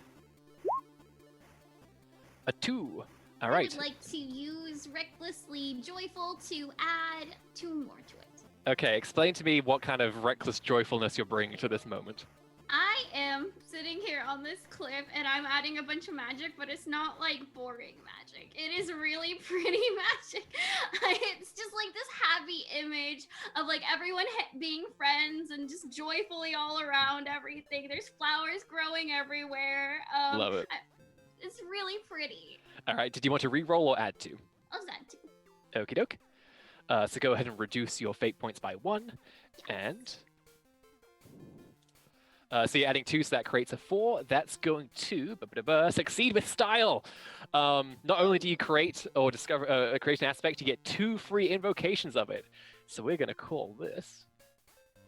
I'm so annoyed that this doesn't default to what I wanted. There we go. We will call this just Rosalind's magic. That's great. And it has 2. It's under the 2 free invocation column, which means you can all use it. Any of you can use it without spending a fate point, up to 2 times. All right. Okay, back to the action. The harpy is going to kind of swipe and tear at you, Stoobs. Actually aiming for Danky Kang, but you just happen to be in the location that she is swiping at. So how do you defend yourself against these fierce claws? I will, to the best of my ability, try to like quickly just like wiggle around on King's back, just be like, A wiggle. Boy, that could be careful, that could be clever, it could be almost anything you want it to be. I'm gonna say it's quick. I don't know. Oh, yeah, that works too. Great. As someone whose sister owns a corgi, it's quick. Yeah. You're getting a nice massage right now, Danky Kang. Oh yeah, right there. Nice little shiatsu, you know. All right. So that is 2. 2. All right. You take a Oh. point of damage as the harpy gets 3, so tick off a stress box there. Okay. Okay, Danky Kang, is there anything you're doing? The harpy is on fire. Correct. Things are going great. It's time to like just uppercut finisher. Let's take this harpy out. Let's All right. finish this up and smoke a J and go home. Okay. She's gonna try and quickly dodge out of the way, so let's see what you got. I got a 2. Okay. Against her 5. Ooh. You hear the swish of air, and you even smash into the plateau, and just bits of rock fly off. But you do not manage to hit your target. And with that, Stu, is there anything you do? So the enemy is dead, right? No, enemy was No? missed completely. Oh, okay. I heard crash into the cliff, and I'm like, oh, it's gone. I'm His, like, his no, fist, his fist crashed into the cliff. That was a very bad point for my brain to like. Okay. Okay. I'm gonna try talking to her again because I really don't have any attacks that I can do at this height without just like plummeting to my death, and like I can't help Rosalind, so we're just gonna try talking. I'm gonna very quietly just whisper, just like, okay, listen, I know that this is a lot to deal with right now, and we really weren't looking for a fight here. We're just here to try to solve some problems. So if we promise that we'll be quiet, would we just talk this out? I'm sure this has been a very stressful day for you. Great. And I guess. Sounds like a careful negotiation again, so roll that. And if you would like, Rosalind's magic is there with a free evocation if you would like to boost what you've got already. Yes. So that gives me a +2, correct? Yeah. All right. So yes, I will use Rosalind's invocation and Okay. do a +2. So that's 5 total. Got it. That is exactly what you needed. There is, as you're speaking these words gently, as quietly as you can, calmly, on its own, the words would not have been enough. But thanks to Rosalind's sort of calming, soothing magic that was permeating the air in that moment, it gave just enough of a window for the harpy to listen to your words. And you can see that her eyes, while still sort of burning with anger, seem to just soften ever so slightly. And she's kind of looking at you, the fire kind of quickly going out on her wing, just flapping in front of you. And she just kind of looks at you and she says, I just want the noise to stop. That's all I want. Okay. Where is the noise coming from? Up there! Incessant, always, ever since those Lightsworn heroes killed me the first time and took my treasure, I at least had peace, but now I don't even have that! Oh, the Lightsworn heroes killed you? Yes. They wanted my pearl. Oh. Like, do you have a new one now, or? Nope, it's gone forever. Okay.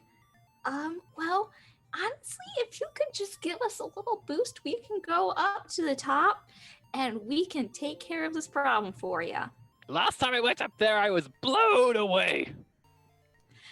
Okay, well then, if you could just grab my friend who fell and bring her up here and, just get us back on our lovely green friend's back, we can just go out there and you can just stay down here. It might get a little noisy, but we will handle this for you.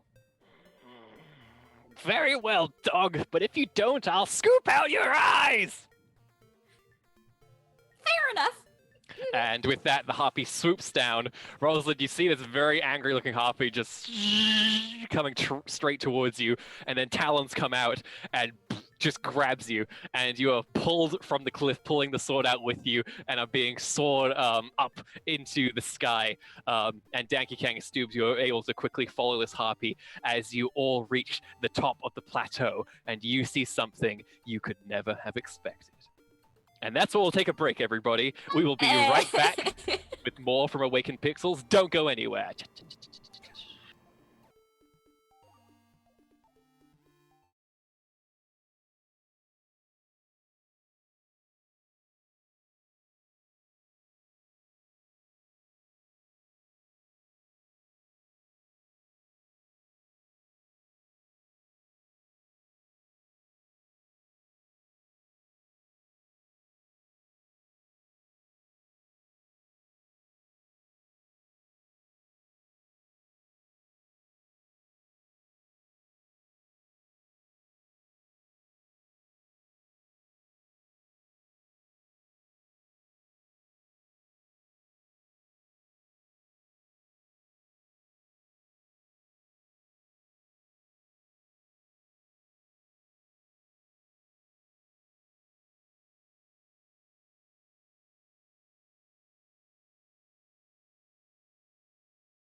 Hello, everybody, and welcome back to Awakened Pixels. When we last left off, our heroes and their new companion, Danky Kang, had just ascended the plateau that is the source of whatever is displacing the rift places that are threatening the nearby village, or town, I should say, of Blusty Wust.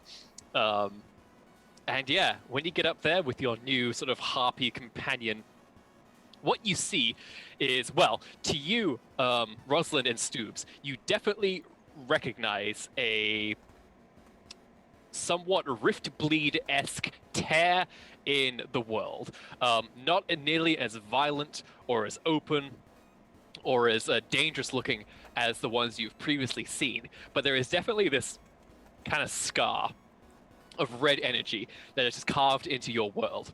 But the most noticeable thing that you notice up here is that there are 4 individuals, and they are all wielding some kind of devices that, as they sort of use them, creates incredible sound.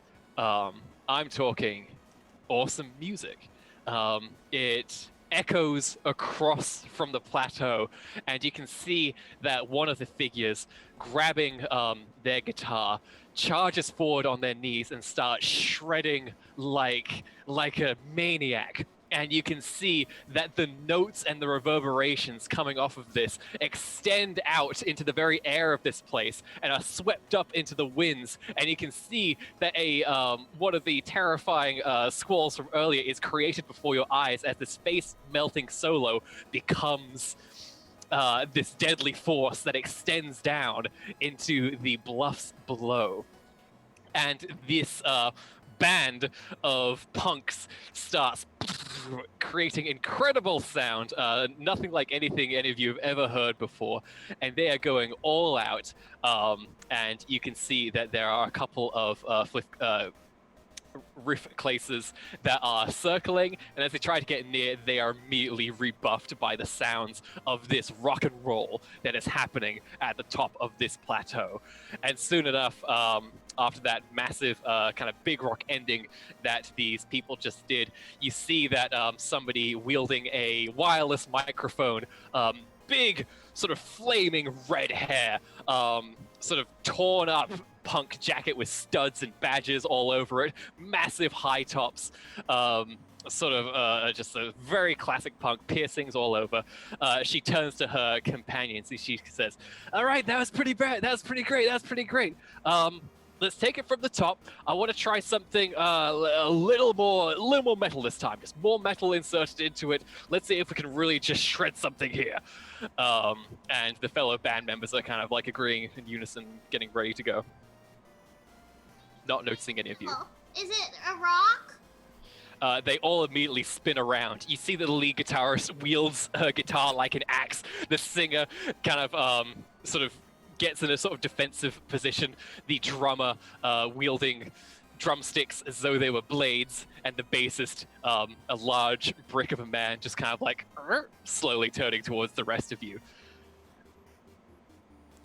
Perhaps this Wait, was... what kind of metal? Is it iron? Is it steel? Is it a rock? Is it an emerald? Is an emerald an iron? Is it No, it's a gemstone, I think. oh. You see that the lead vocalist kind of cocks an eyebrow at the rest of you and says, "Did you hear that?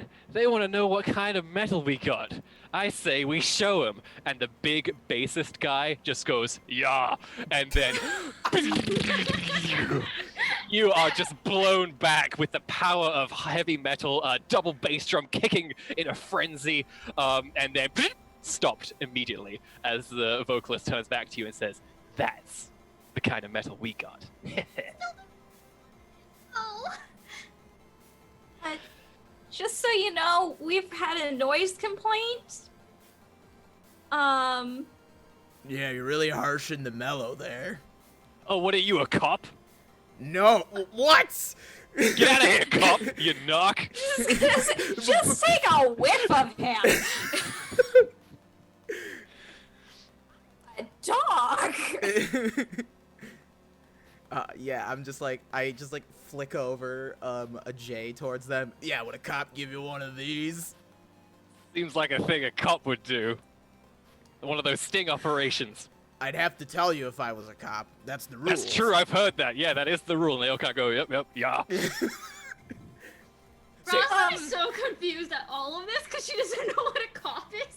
You notice, Rosalind, that the band members themselves have a very sort of thin string of red energy that extends back towards the kind of scar of the rift bleed, and it kind of disappears for a second. They seem to be slightly connected to it, but not sort of bound by it, not controlled by it, just sort of as a representation of where they came from more than anything else.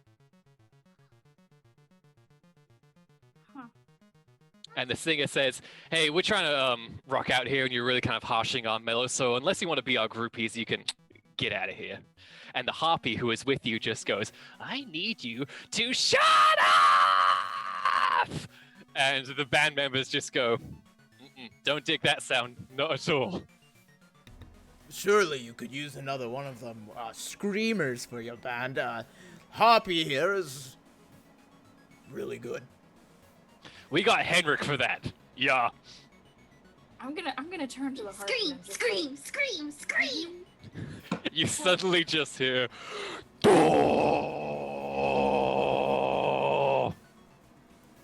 Oh, that's a real loud. That was very loud. Gosh, really. Okay. You can hear the rift classes just screaming at the sound of this noise, just like, ah! So typically when something comes out of Rift, we gotta beat them at their own game, right? No, okay, so the one time blocks fell on us and we ran away. The second time we beat up a wizard in space. So, you're saying you gotta smoke more than me to send me back home? No, I think we gotta ask the scientists to send you back. That, like, you're not, part of a whole Rift thing. You're a... Or another situation entirely. Yeah. That is what they call me. Danky the Situation Kong, so, Whoa! I want a nickname. The lead singer just kind of Flower yells out. power?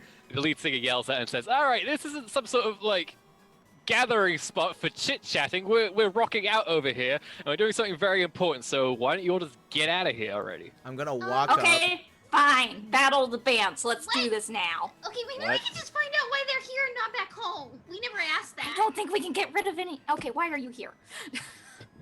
She says, why are we here? Because it's a whole new place to start our, our entire build to fortune. We got an entire world of new fans ready to discover us, and we're gonna do what we do best and unlock a van. I have some bad news for you here. First of What? all, they lack the things that you call vans here. They don't Now even we're have building the shoes. gauge, and she points up, and suddenly a gauge appears, and it shows number of fans, and at the very end of van, and she says, "Look, we're getting close." I hate to tell you this, but if you get a van here, it's probably just gonna be a Wagon. literal Like a wagon. wooden wagon. You can see that the one known as Henrik kind of like just goes, "Sounds very metal." Very No, it's old made of of to the wood. elements. Come here, What is friends. it a metal? I know this much. Come here, friends. It seems that they really enjoy the medieval aesthetic that comes with this world. So we're gonna have to not play into the medieval aesthetic, it looks like. Okay. What How study do we you do want that? playing? To? Well, and then he looks up and down at Rosalind. That one.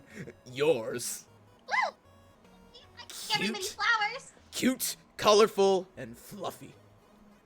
Yeah. Okay. We got can fluffy do covered cute, with colorful, and fluffy. Yeah. Yeah, Stu's is super fluffy. So, like, what kind of songs do your people sing?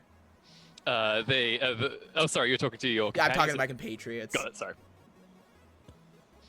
Sometimes in the garden we would sing, but it's mostly just like flower, flower, bloom, bloom, flower.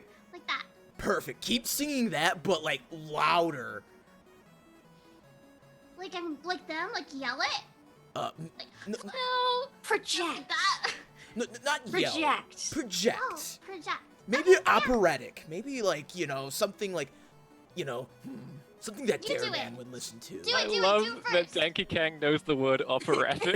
Maybe something like, I enjoy flowers. You hear a sudden just chord being strummed, and just like, all right, cut that right out.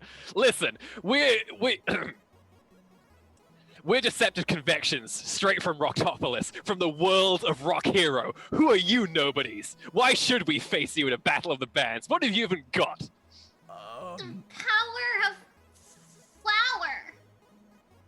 I'll flip out the skateboard and like do a little flip on it to get the pedals going.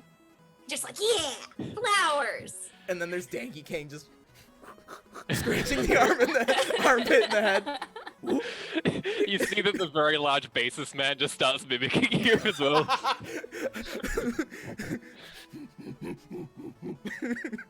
You know, take some flowers and just put them on. Just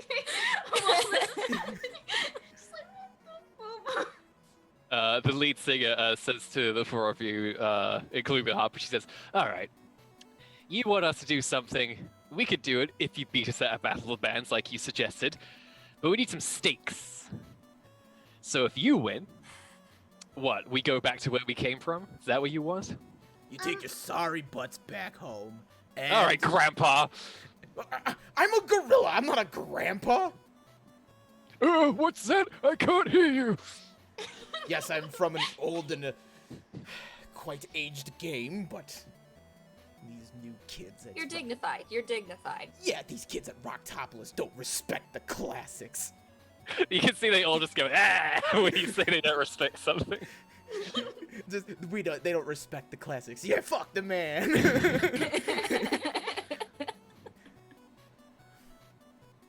So that's it. We go back where we came from if you win. or you could just not scream. That's appropriate. You can like hang out for a little bit if you just not scream so much that you cause Yeah, problems.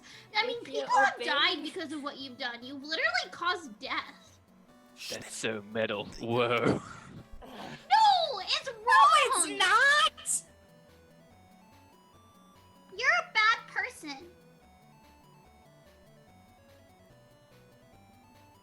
There's just silence on the plateau at this point. All right, And tell they you what. say- If you win, and Danky Kang pulls out a barrel out of the ether because that's like, and the barrel, the lid comes tumbling off, and there is a stash in there. They kind of look it up and down, and they say, yeah, see, the thing is, as musicians, we're never in short supply. How about this? You win, we can stop our playing here if it's causing so many problems. If we win, you become our roadies. I As was we thinking more tour just like across exposure. Fantaseria. I was thinking more exposure if you win. Oh, no way, man. We already did that. We already fell into that trap. I'm not going to do that again. You can take your exposure and shove it up your monkey butt. What even is a roadie? I want to be a steel. It means you have to haul all our equipment around and follow us as we go on tour. Exploring this world, bringing our music to the fans. What happens if you don't have fans in this world? Yeah, We'll get fans. Have you heard our music? What are you Yeah, talking it about? sucks. Yeah. You That's suck! kind of not great. I don't think you're gonna get too many people. Also, a lot of the people in the world are stuck on a script, so they're just gonna walk past you and go hi ho or tell you how to jump. Alright, if you think you're so good at music, why don't you show us what you got then? Show us what good music is.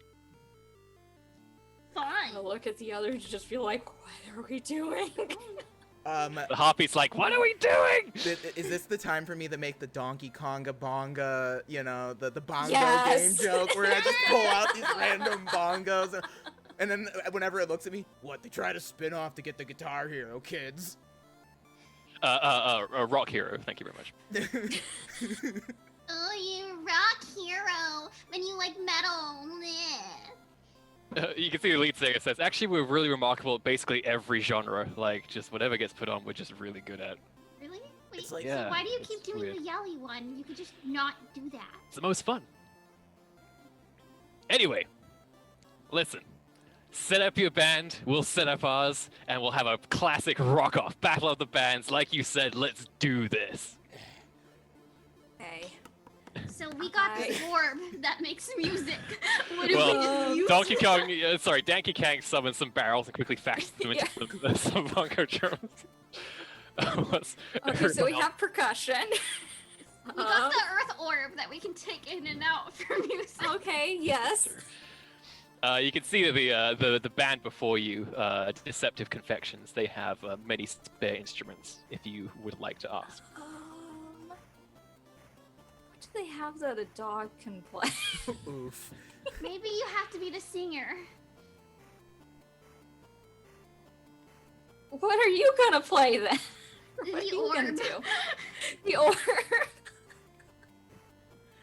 I'm gonna turn to the harpy. Are you on our team? What would you like to do? I want them gone! Here, give me that! And she kind of flutters over to the lead singer and takes the microphone out of her hand and goes, "Okay, let's do this!" Oh God. Wait, we don't have all our instruments chosen yet. As, is the there band a says- keyboard? Is there a keyboard? There's a guitar you can see. Wait, can we feed the Something keyboard? you can stand. I was gonna say, against can the we get like dog. a big keyboard, like from the movie Big, like Yes. Normally I would say yes to such a thing, but there's no reason why that would be right now. Okay. Okay. They hand over various guitars and basses to you to take your pick from, and just kind of leave you to figure it out. You can get some cymbals added to your bongos. Danky. I will do vocals or backup vocals, whatever the harpy doesn't want to do. Okay. But yeah, considering the limitations of my biology. Could Stoops play a bass that's just flat on the ground? I want to just kind of bloop bloop bloop bloop bloop. I mean, maybe the guitar, maybe Stoops could just like step on like keys and make discordant Yes. noises. Okay, yeah, let's do that. I will Okay. step on the keyboard.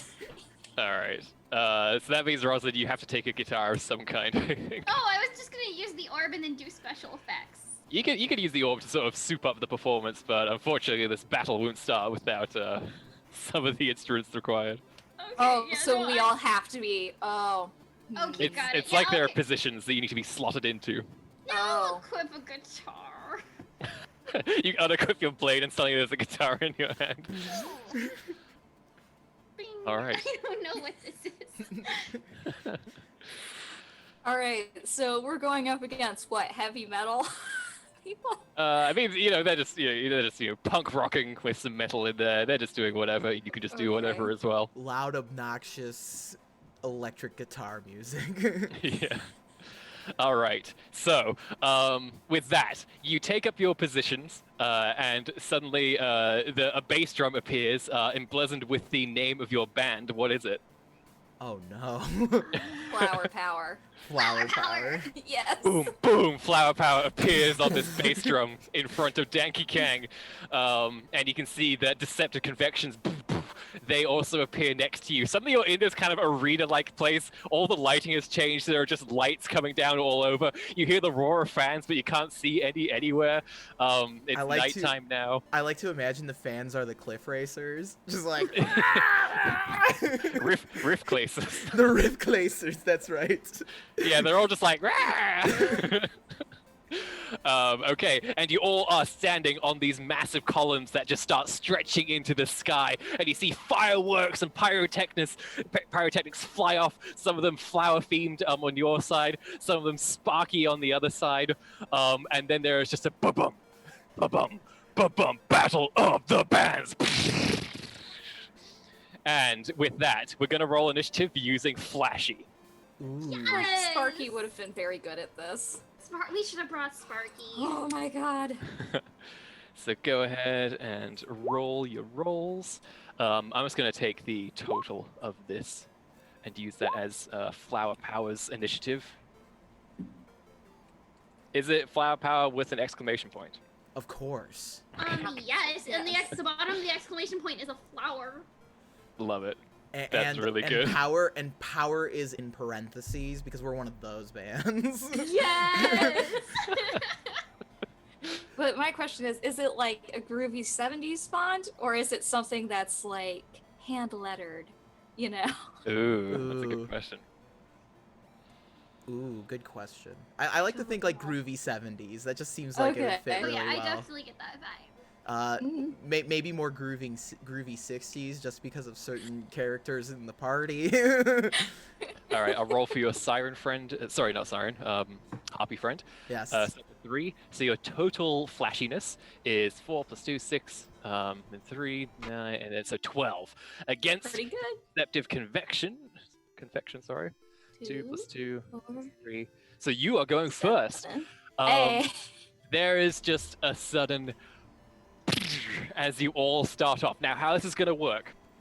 You are going to each get a turn, and you can basically do whatever you want with that turn. But ultimately, what you do is going to give you, just as we did now, a number of points, and then deceptive confections are also going to do that, get a number of points. The difference between that is going to be, sorry, once you've done that 3 times, the higher score at the end wins the battle of the bands. Now, if you would like to contribute to your band's sort of what should we call it, your band's points, then you can do sort of an action of any kind where you kind of describe what you're doing and then what you roll gets added. However, remember that the create an advantage action is also there, and while this wouldn't generate any points, it will generate aspects that you can invoke to potentially get even higher points. So just keep in mind, maybe do a good mix of creating advantages and going on the offensive as well to try and maximize your score, or do whatever you want. I don't know, you could literally attack other parts of the band if you would like to, if you think that's going to work for you, whatever you think is appropriate. So flower power, you are up first. Let's just say that lead vocals takes the lead. So your harpy starts to just do a little tambourine, just to start things off. And believe it or not, tambourine is not part of her skills, so she's gonna just roll normally. Oh no. Ooh. Oh, with a no. 0. Great. All right. Let's say that Danky Kang, you're up next. All right, I'm gonna start just banging the bongos.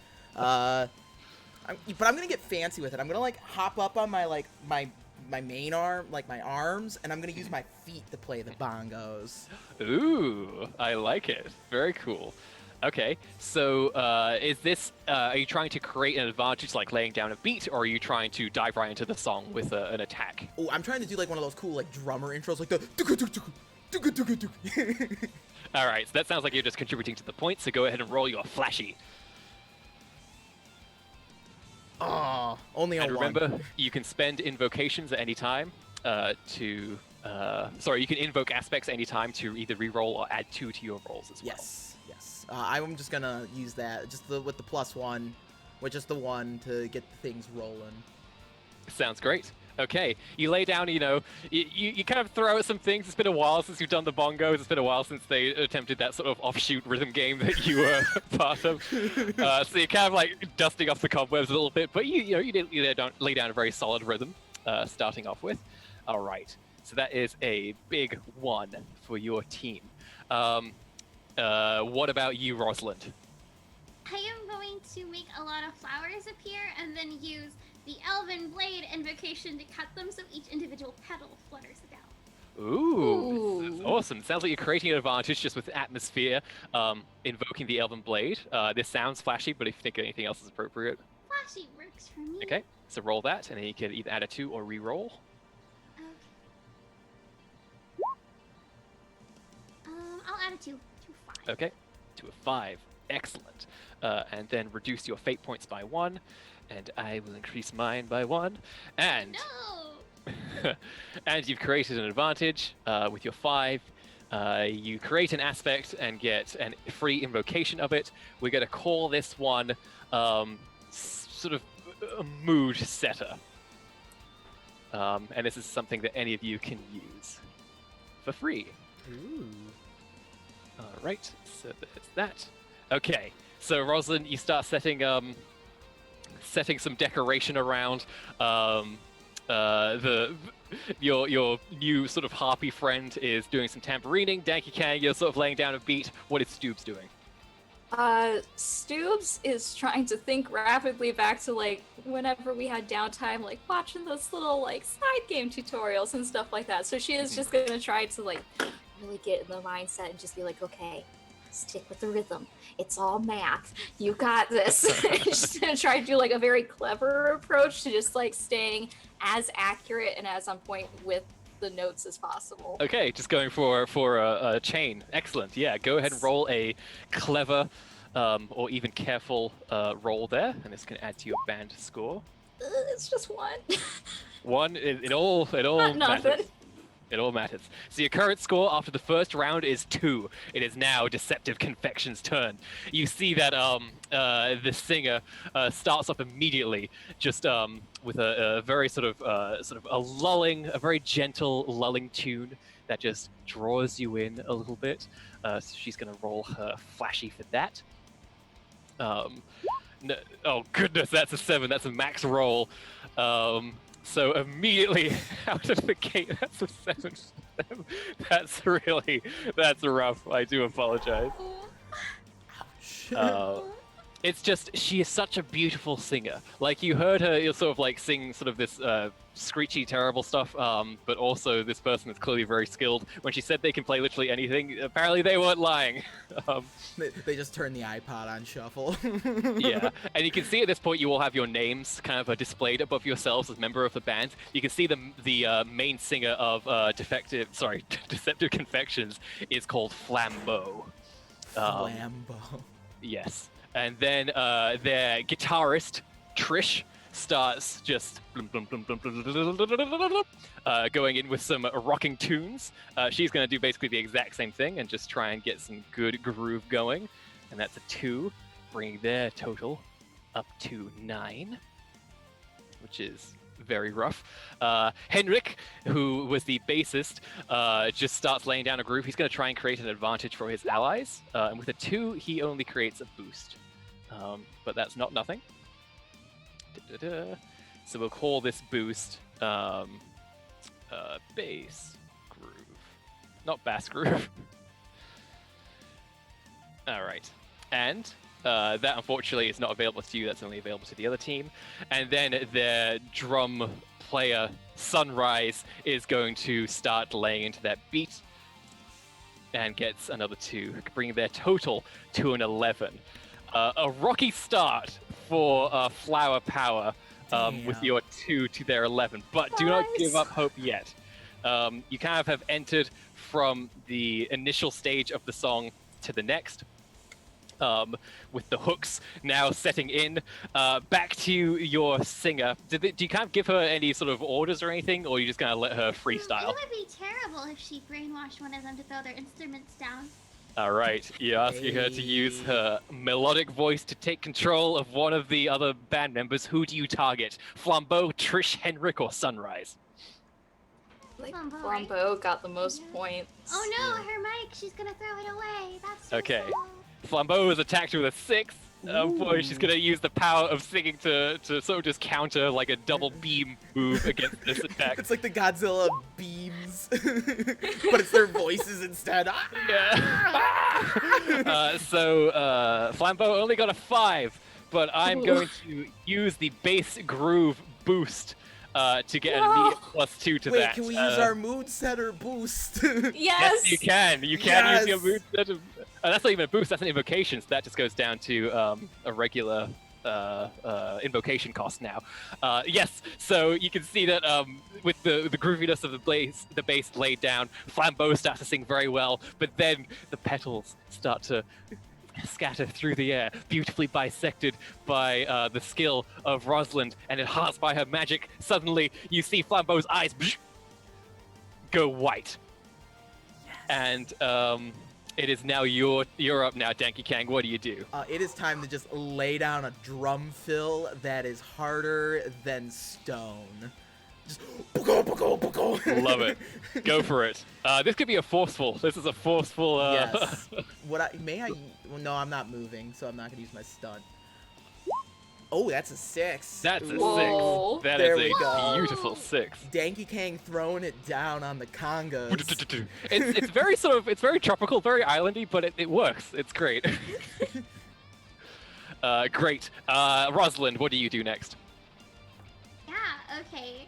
I'm going to take this thing I have that I've never seen before. This stringed instrument. Stringed instrument. And I guess I am going to look at it and I'm like, okay, so you're not a flower. And I don't know anything about you, but we're gonna be friends now, and I'm just gonna attempt to play. This sounds a bit careful on your part, just sort of a gentle exploration of what this thing is. So go ahead, roll your careful. Oh, yes, I am. Oh, no. Not great. Oh, boy. -4. Oh my god! Oh, ouch!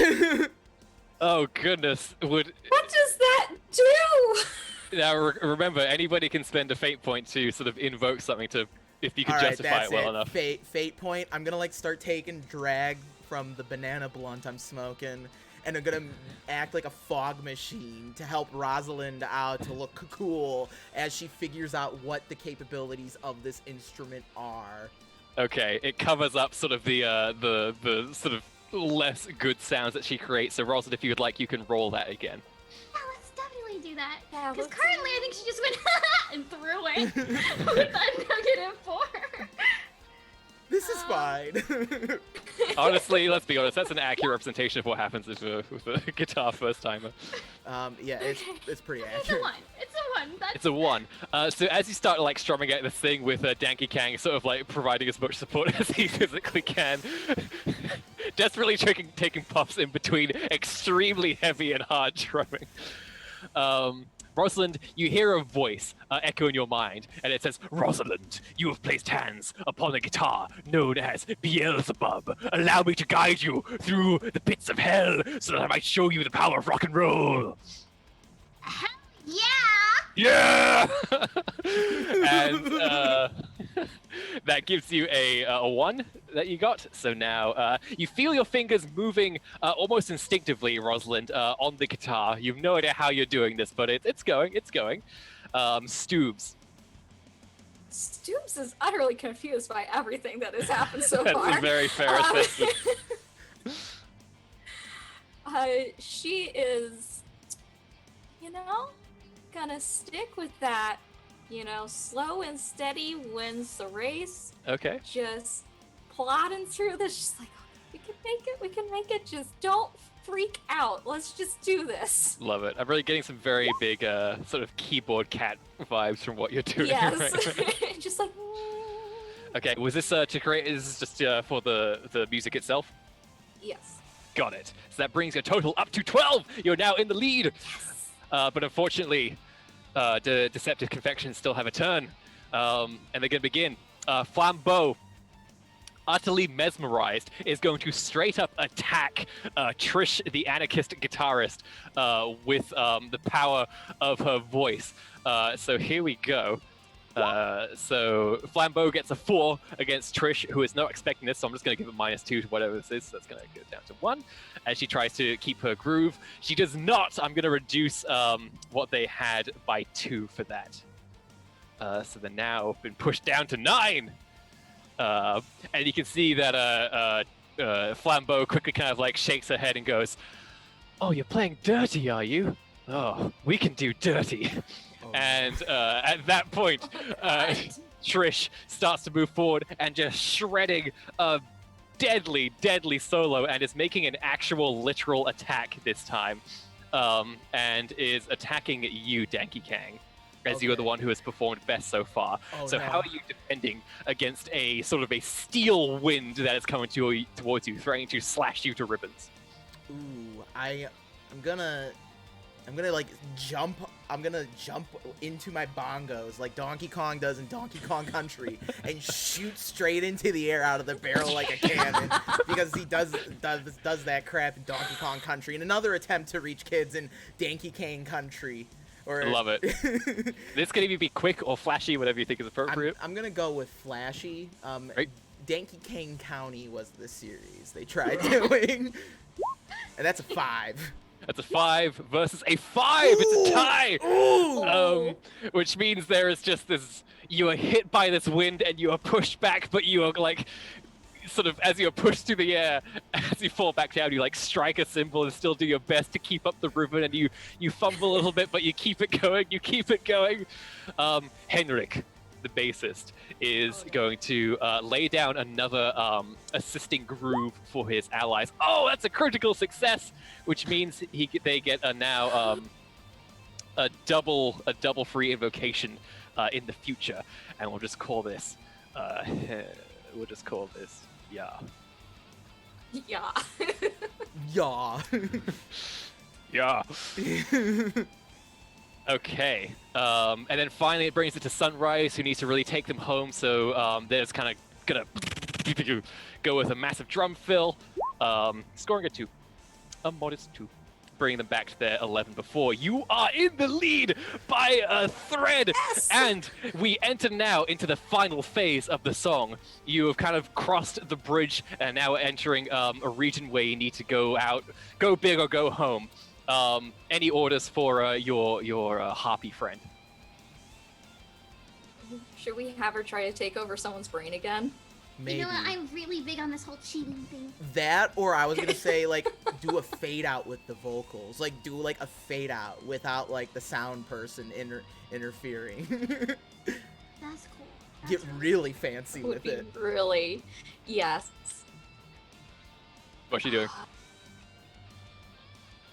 Like, okay, so stylistically, would that net us more points if she succeeded, or like, what are we thinking here? If you're trying to set up a fade out, that sounds like an assist, but if you wanted to just be like a point boost, that could be that too. It's up to what you want.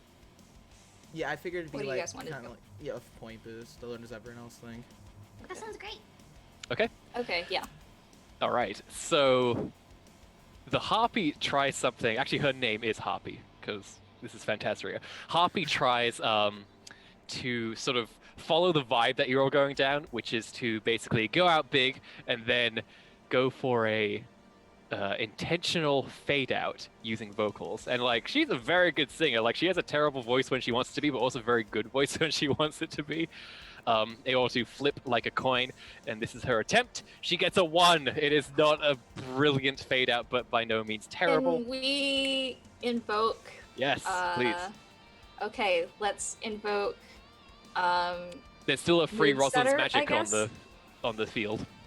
Ooh, Oh, there okay. is. Yeah, let's do that. Okay, so that'll disappear now as you use the last of Rosalind's magic. Do you want to add a 2 to that or reroll? What do you guys think? Reroll is more risky. But Reroll's more- adding 2 would give us It would 3. just give us like a 3. 3's not a bad score. Yeah. 3's not a bad Okay, success. let's just add 2. Okay. Bring you now to 15. Bam. Okay. Danky Kang, what are you doing next? All And right. at this point, by the way, there are just explosions going off. There's a roar of the crowd. These lights are going everywhere. It is an entire spectacle. You could probably see this for miles. Stage dive. To what end? I'm gonna like just leap out into the crowd, vine swing out into the crowd, and have these riff placers catch me. All right, roll it. Roll. That is a flashy move if I've ever heard one. Go ahead and roll. It's just a 2. Oh my god. It's not graceful. It's like Jack Black in School of Rock. Yeah. So you kind of like you slam your sticks into the drums, just breaking them entirely, which is as rock and roll as you can Ooh. get. And you leap off your mighty forearms up into the air. You do a spin. It is glorious. It is beautiful. There is a lens flare happening behind you as you go in slow motion, and the riff placers go to grab you. And they do, and immediately you plummet to the ground and slam into the ground. You take 2 points of damage. All right, I'm full on stressed now. Okay, all right. But you got a solid 2 added to your score, so you're now at 17. Bring it to Rosalind. Alright, well, I think this is time. This is the perfect time to use the final inspiring words of our dear mentor. Aveline the Righteous, she left you with Aveline the inspiring Righteous. words. Who taught us so very much. Such wisdom. So such wisdom, such wonder. I'm going to consider throwing out the Earth Orb and bringing that, but then I'm going to think back to all the things I learned from Adeline, and that was a bomb. I learned bombs from Adeline. The bomb will go, you want explosions, I'll give you explosions. Oh my god! Throw my bomb instead. So to clarify, is this a bomb to add to the percussion and the spectacle of things, or is it to directly harm another band member? No, it's to make a big spectacle and Love other it. things. All right, I want to blow someone up. go ahead and roll your flashy. That's a 3, very solid 3. Okay. And then I got the I used the boost too. Yes, you did. Oh, So you can yes, add a 2 to that 5. if you would like. Yes, I will take that 5. Beautiful. Your score is rising. You see an invisible meter just going up into the green. You hear the sound of the crowd cheering your names. And a trampled Danky King's like, did we unlock the fan yet? You just hear flower power, flower power, flower power. Beautiful. Stoobs. Okay, following Danky King's lead, and also picking up on the fact that we are just like doing our thing, I am going to take a running start with my skateboard and just like do a jump out over the crowd, Whoa. and I just land wherever. Okay. I'm willing to take the damage. If they catch me, they catch me. All right, roll flashy. Make it And flashy. I would also like to invoke, use a fate point to invoke the mood setter as well. Okay. I'm going to invoke a faint point to make you blue screen in this moment. Oh no. Okay. So that just neutralizes it? Nope, Or- it means both happen. So go ahead and do whatever you would like Okay. to do. So roll and then apply your invocation. Oh no. Should I re-roll that? That's a 0. Yeah, I'd re-roll it. Especially if you're blue screening, it's gonna hurt. Yeah. That's Oh. still a 0. So I'm gonna blue screen you, so you just get an automatic -2, which means you That's a do negative reduce 2. your band's Oh. quality by 2. You I kind should of have just taken the 2. you try to do a cool thing, and then Can I there's use just a fate point to help? Can I help that? unfortunately you can only do 1 fate point per roll per side, if that makes sense. Okay. Oh man. So you could can't, like, just hear a counterspell dial-up continuously noise then? cut through everything. So you launch out, Stoobs, and then there's just a bomb goes off next to you, and it blows you up. You just are smoking, hurtling and hurtling and hurtling, and you kind of just face plant into the ground, your little corgi butt high up in the air, and it was not metal at all what you just did. Unfortunately, it was not rock and roll, Better. Rough and you do landing. take 2 points of damage. Right next to his Danky King. Rough landing. Oh yeah. Just Stoobs comes I to a really halt like that at Danky bacon Kang. now. Yeah, it's just Stoops is like sliding and then stops at Danky Kang. The Yeah. corgi butt flops on the ground after like a second. All right, so your final score was a 20. Deceptive Holy Confections cow. need to get a 9 to beat you in this battle of the bands. Let's Ooh. see what happens. So good. Now remember, Oh, this you is have nerve-wracking. fate points that you can spend to sabotage them as well. Oh, As long as you can Yes. justify what you're invoking to do it, you can still do that. Because here's a secret, I'm going to be using a lot of fate points right now. So first up, Flambeau is just going to hold a note so long that it seems inhuman. Truly a marvelous display of skill, and she gets a 2, increasing their score to a 13. But they are going to. She's going to invoke 1 yard to turn that into a 14. Sorry, into a 4, making it 15. Oh no, they only need 5 points. And next up, Oh. Trish is going to just go out on the face meltiest solo that she can. Just going lower and lower and lower down the frets. And she gets a 3. I'm gonna use my fate point right Yes, here. to, please. I've never really understood why they keep talking about metal when like flowers are so much better. So I think the strings should turn into a flower. I'm gonna use my magic to. Yes. Is this an aspect you're invoking? Your Yeah, I can Can it be recklessly joyful? That's not.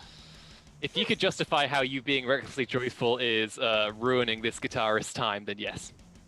I think flowers are so pretty and so fun that they need more flowers on their guitar. Because why do they keep talking about metal? Metal's with caves. Caves are bad, and we don't want any of that. So I'm trying to show them. I'm trying to tell them the joy and beauty of the world that isn't some gross, yucky cave metal So by I making think- their guitar strings flowers. I think what Trish, the anarchist guitarist, is trying to do is just kind of go out as cool as possible, but you are constantly there, just sort of just raising the good boon points of flowers. And have you considered flowers? And Justin is really putting her off. Would you like her to re-roll or take a -2? I think the -2 and then just. Okay. It's better. So that puts Deceptive Confections at a 16. They need Oh, only God. 4 more to get to you, and they have 2 people left. Which way is it gonna go? All right, that brings it to Henrik's turn.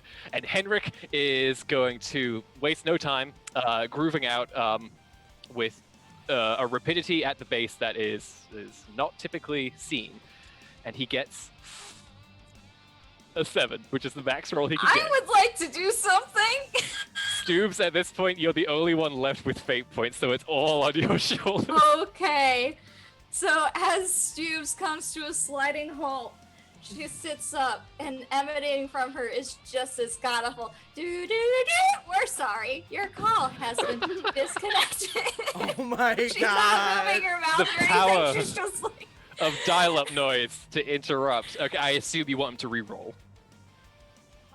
yes. All right, here we go. Drum roll.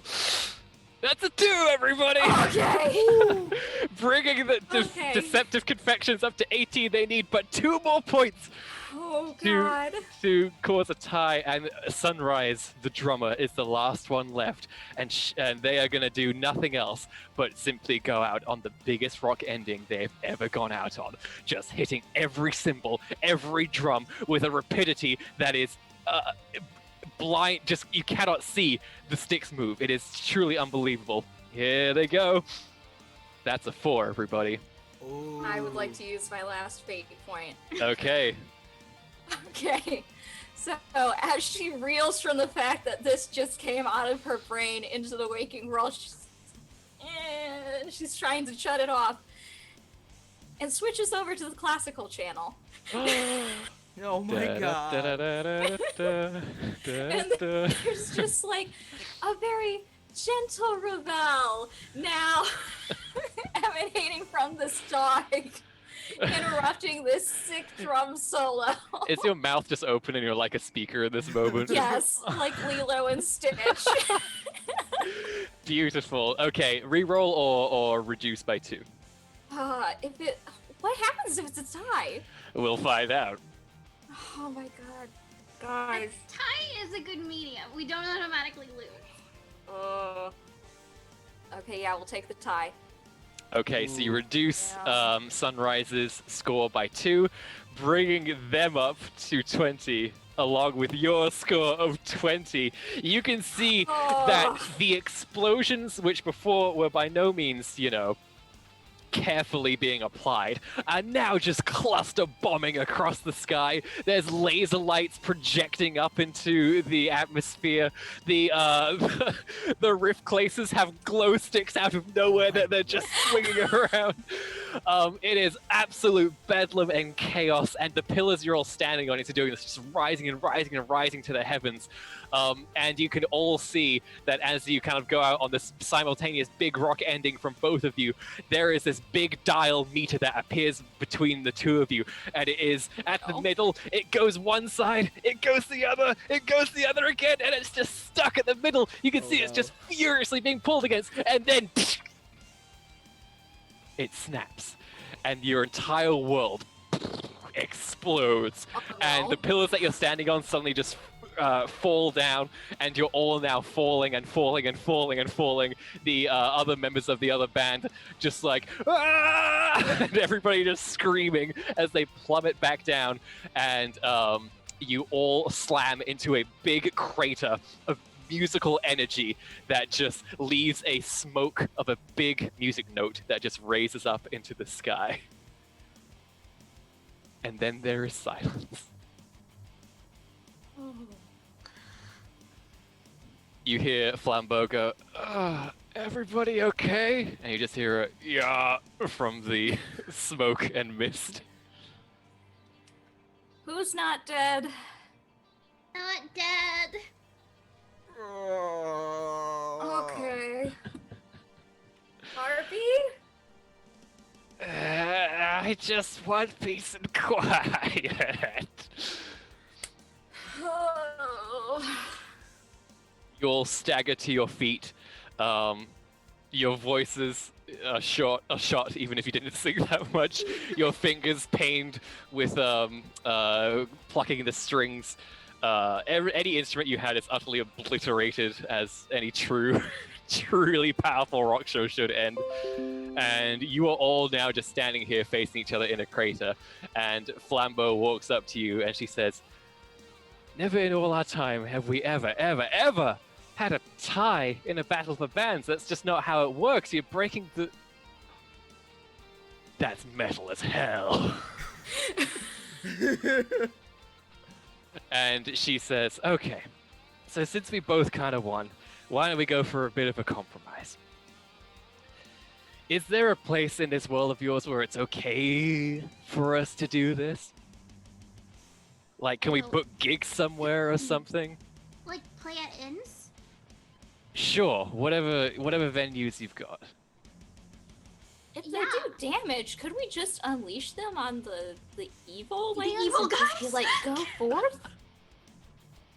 That would be. Let's do that.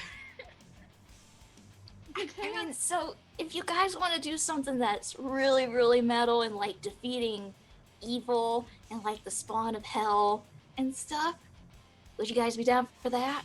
They have a Yes. really big castle. You could take it over with your magical Yeah. fan power. Oh, that's And then it rad. could be your castle, and you could You- like decorate it.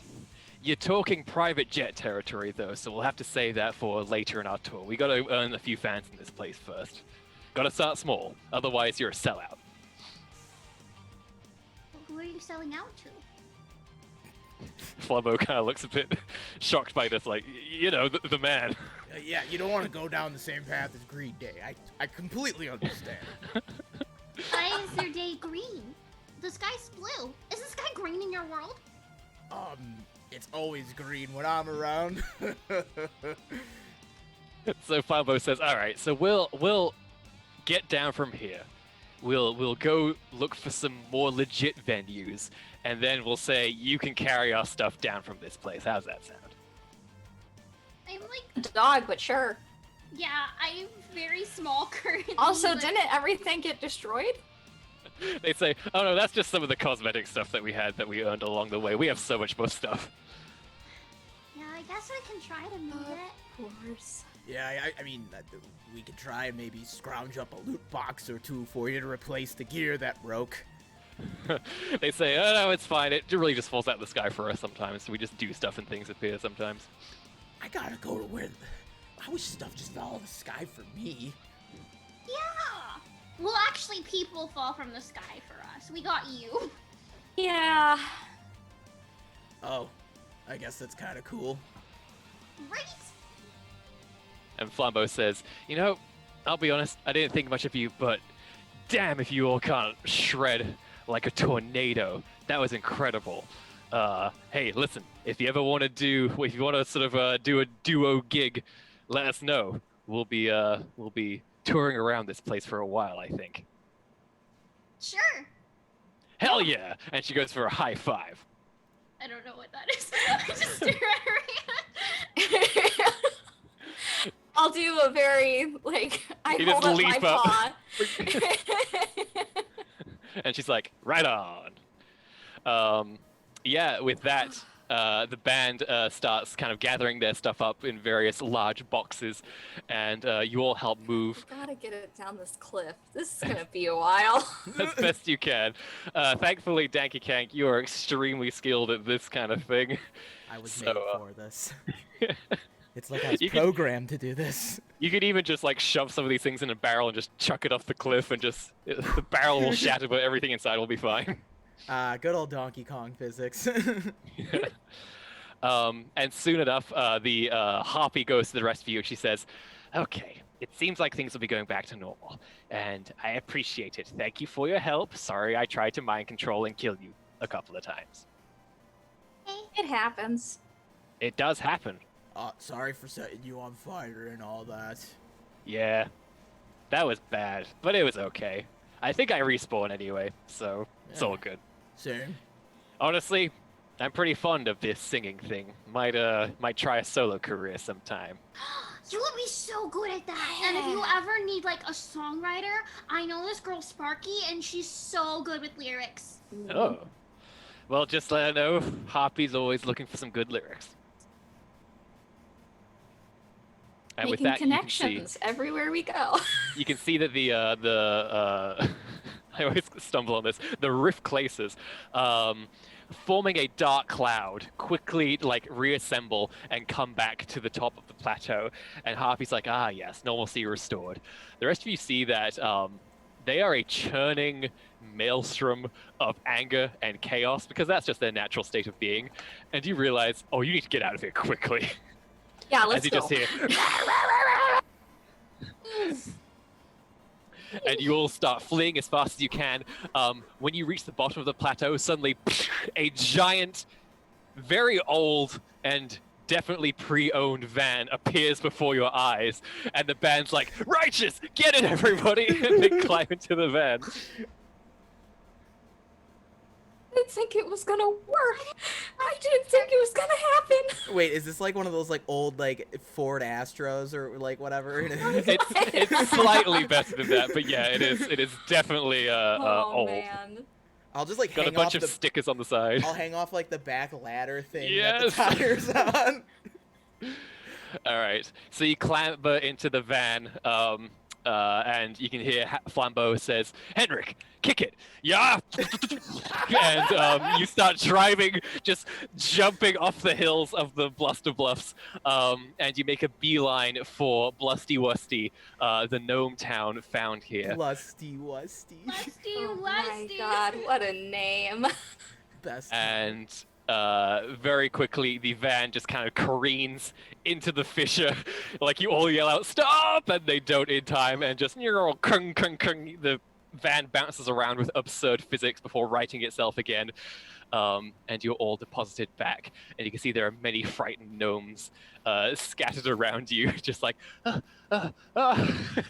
you all emerge like the new heroes that you are, with mist coming from a fog machine that accidentally got set off in the van. And the gnomes all cheer, just like, "Yay! Woo!" Woo. The birds are gone. And you hear one of the gnomes goes to you and says, "Yes, we know. You, in fact, provided such a good distraction that our secret finder went out and tried to procure the special part we needed. Hopefully, he'll be back any minute now. What can we ever do to thank you, heroes?" Perhaps if you have an elemental orb? They all kind of look at each other like, we don't have one of those. Okay. Well, Sorry. what did the heroes want when they came here? Well, the first time they came here, they were just helping out, and then they came back here eventually and got an orb from our mayor because they they dealt with a pirate ship that was raiding our coastlines, the Dread Ship. Oh, it was very scary, but it's gone now, so that's good. And your mayor is dead. Yeah. Um, Yeah, Flambeau go, "Wait, we killed these people? Yes? I thought we just killed a bunch of birds. Those asshole birds. Okay, I feel terrible about this. Band? All right, we gotta bring them back with the power of music. Let's go!" You can do that? What? Wait, what? And they say, like, "Yeah, nobody dies in our games. What are you talking about?"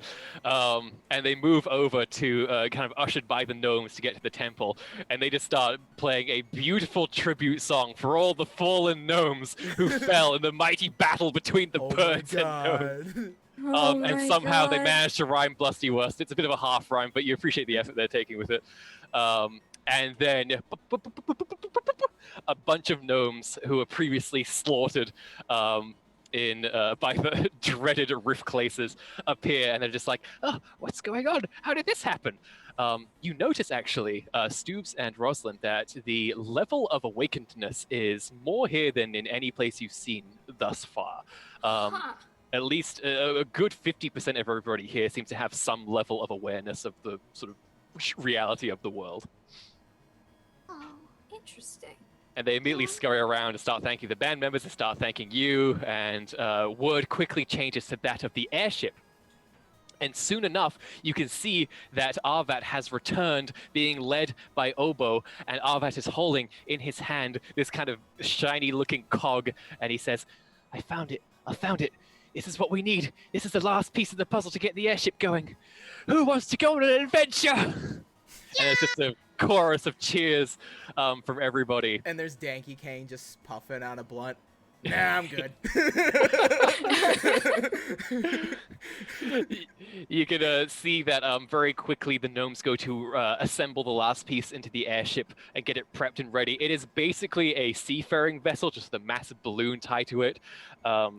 And it kind of like these hangar doors open from the middle of the town square, and just it starts rising up out of it, and a bunch of gnomes start getting on, wishing friends and family members farewell for the perilous journey they're about to undertake to the Blightlands to try and find the Lightsworn heroes, a quest that is truly heroic in and of itself, which sort of leads the rest of you here in this moment. What do you all do? Where do you go? What's the plan? We need to find the mayor. Yes, the mayor is there soon enough. She's kind of like shaking her head, still trying to realize what entirely just happened. And she says, well, we have an airship now, and I'm alive. Everything worked out in the end. Great. And she walks over to the airship like, now it's time for us to do our part and find the Lightsworn heroes so that they can bring an end to this chaos once and for all. He like thieves a lot. Good to know. Yes. Question. Do you Yes. perhaps have an elemental orb? I gave it to a Lightsworn heroes, but I have the feeling that... I have a feeling that if conditions are met, I could potentially give it away again. But that it appears not to have happened yet. So stick with me, and I'll see what I can do. Okay. Okay. Maybe there's a workaround we can find.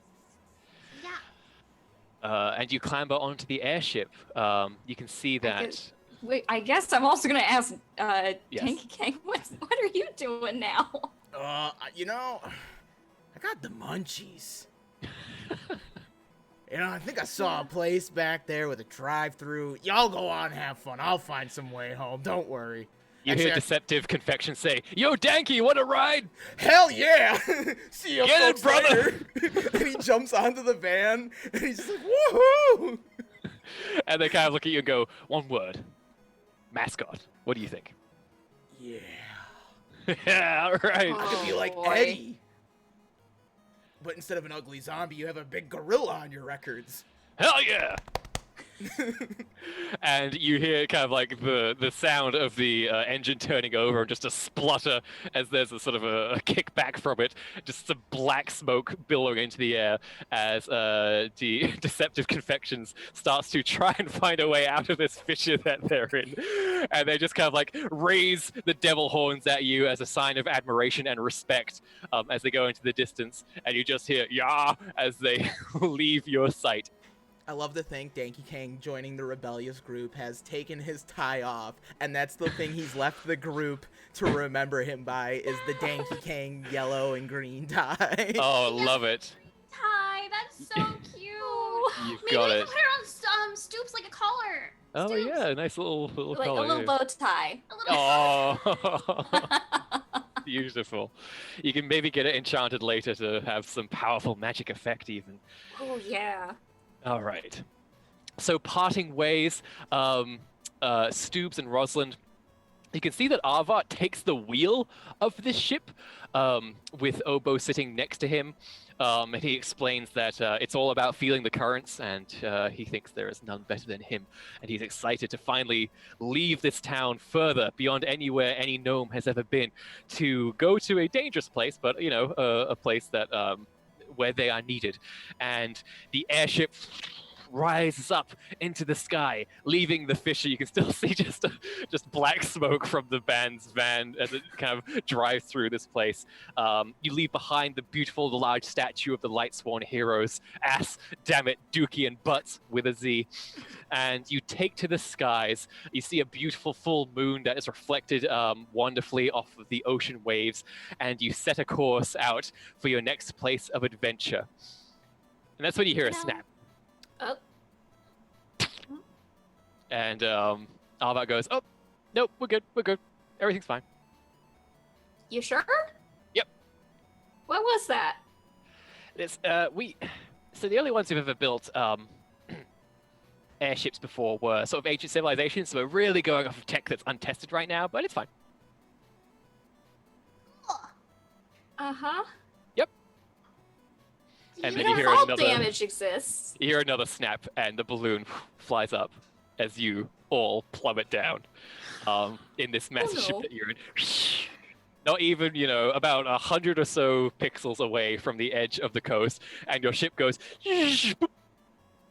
and lands perfectly on the ocean waves, kind of tumbles up and down a little bit, and everyone's like, "Oh." The mayor comes up and says, "Okay, so airship didn't really work out, but we planned for this. Hoist up the mast. And you can see that like various levers and cogs get churning, and a big mast is let up.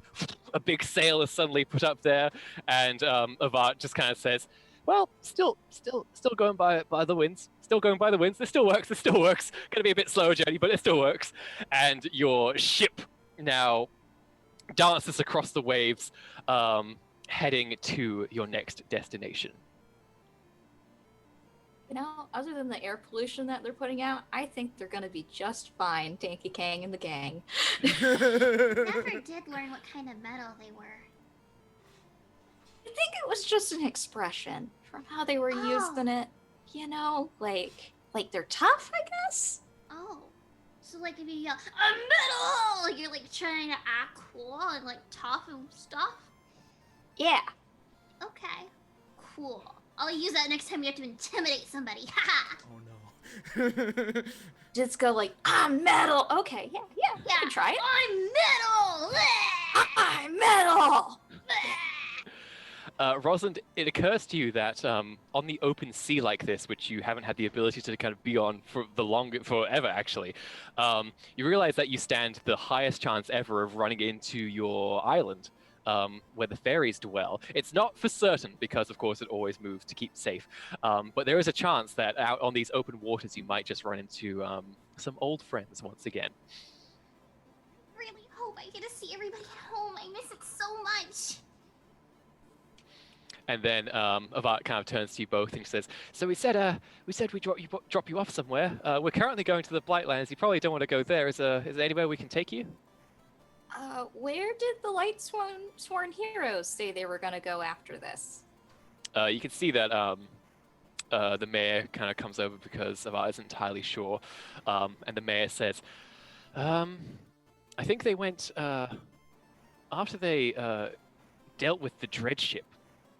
They claimed it for themselves and started sailing these very oceans. I think the next place they went to was the Fairy Isle, Faerun." They went That's there? where we need to go. "Ah, nobody knows where it is though."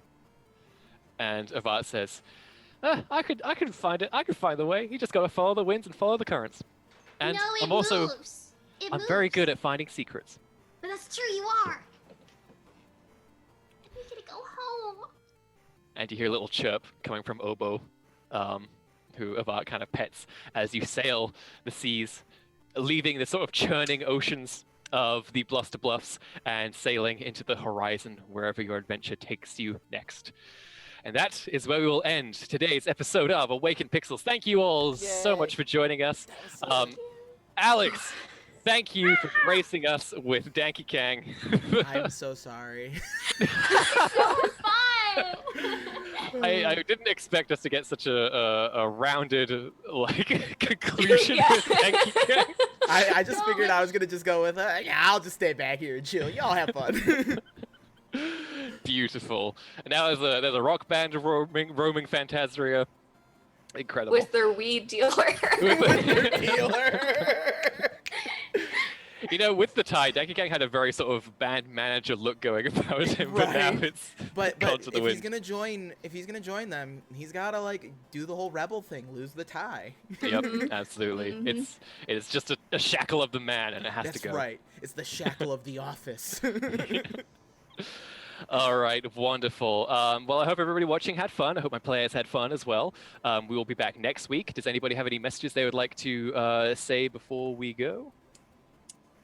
I do. I have 3 quick ones that I want to run through real quick. So first and foremost, we are coming in September, coming up on election time. So if you are not registered to vote, please do so and be ready to vote by mail, absentee ballot, whatever your preferred method is. There's a lot of people out there who are saying like you shouldn't vote. But honestly, they don't have your best interests at heart. So just say no to societal apathy. And please go vote. Also, check what is on your ballot because it's not just going to be the presidential elections that are happening. You're going to have local issues on your ballot as well as local elections. And connected to that, check your levies because a lot of libraries are going to be in very tough situations coming up this fiscal year. And we provide a lot of services that people are going to be in desperate need of in our current situation. So please support your local libraries. We have so many good services for our patrons. We really rely on you for support. And we really appreciate all that you do so that we can continue to put out good programming and support our communities. Thirdly, also, if you can, absolutely support the music and the arts during this time. And just from my personal preference for music, now is actually a great time if you're looking at classical music or you're always like, I've always thought it was kind of weird, but I want to get into it. Now's a great time to do that because there's so many recorded concerts that are being put out for free by so many different places. There's so many streamed live concerts. I know Classical FM has kind of a list of the streaming concerts and things like that. PBS has the great performances, which you can watch for free. And also like, check out your museum's websites for digital exhibits. And if you can safely go visit your local museums, please do so because again, they rely on their local patrons for support and they do a lot of great work supporting history and engagement with the arts. So yeah, thank you. And also, a lot of local community theaters now are doing Zoom shows, and they're pretty cheap. And it's a great way to keep supporting them so they can keep their spaces because it costs a lot to rent a space and to own a space to perform theater and give people these avenues to express themselves. So if you can, buy a ticket. They're not that expensive from what I've seen. Well, shit. No, I'm gonna sound like the selfish asshole who's gonna say, "Hey, come check out the rest of the stuff on our channel, please." It's the arts. It's Support the those arts. arts. Sorry. Flower Power says support the arts. Later this Yes. evening, we have the finale of Clockwork Vines, a Call of Cthulhu game. That group will be wrapping up their story, so come by and check that out. I believe it is at 8:30 EST. Oh god, time zones are tough. Also, coming September, like late September-ish, we're starting up a Zweihander game set in the Renaissance Italy, Florence, called Bloody Portrait. We've got a stellar cast. We're finishing up some casting stuff, and we're going to have more information about that coming out soon. So check that out. Rad. Check it out. Come Sounds really by, cool. hang out in our Discord, follow us on Twitter. Other than that, check out sponsors, Tabletop Loot, Heartbeat Dice, and Roll20 Spotlight. Thank you, Thomas and Katie and Nevi, for letting me Yeah. grace your game with Of such course. a terrible It character. was so It's really fun. You did Thank so you much. so much great for stuff. coming. Yes, yeah, thank of you. course. I'll have to come Real back quick, someday. our music is by Roll Music on the album Black Dot, Visiga from Songs from an Unmade World and Songs from an Unmade World 2, and Eric Skiff from the album Resistor Anthems, all found on freemusicarchive.org under the license CC BY. So that's our music and it's great. If you like our beeps and boops, go check out the Free Music Archive because there's a lot of cool stuff to find there. Yeah. Well, thank you. We're going to sign off now. I don't see anyone to raid right now, so we'll just sign off. Thank you everyone for joining us. Yes, thank you all so All right. much. We love you. Until next time, take care.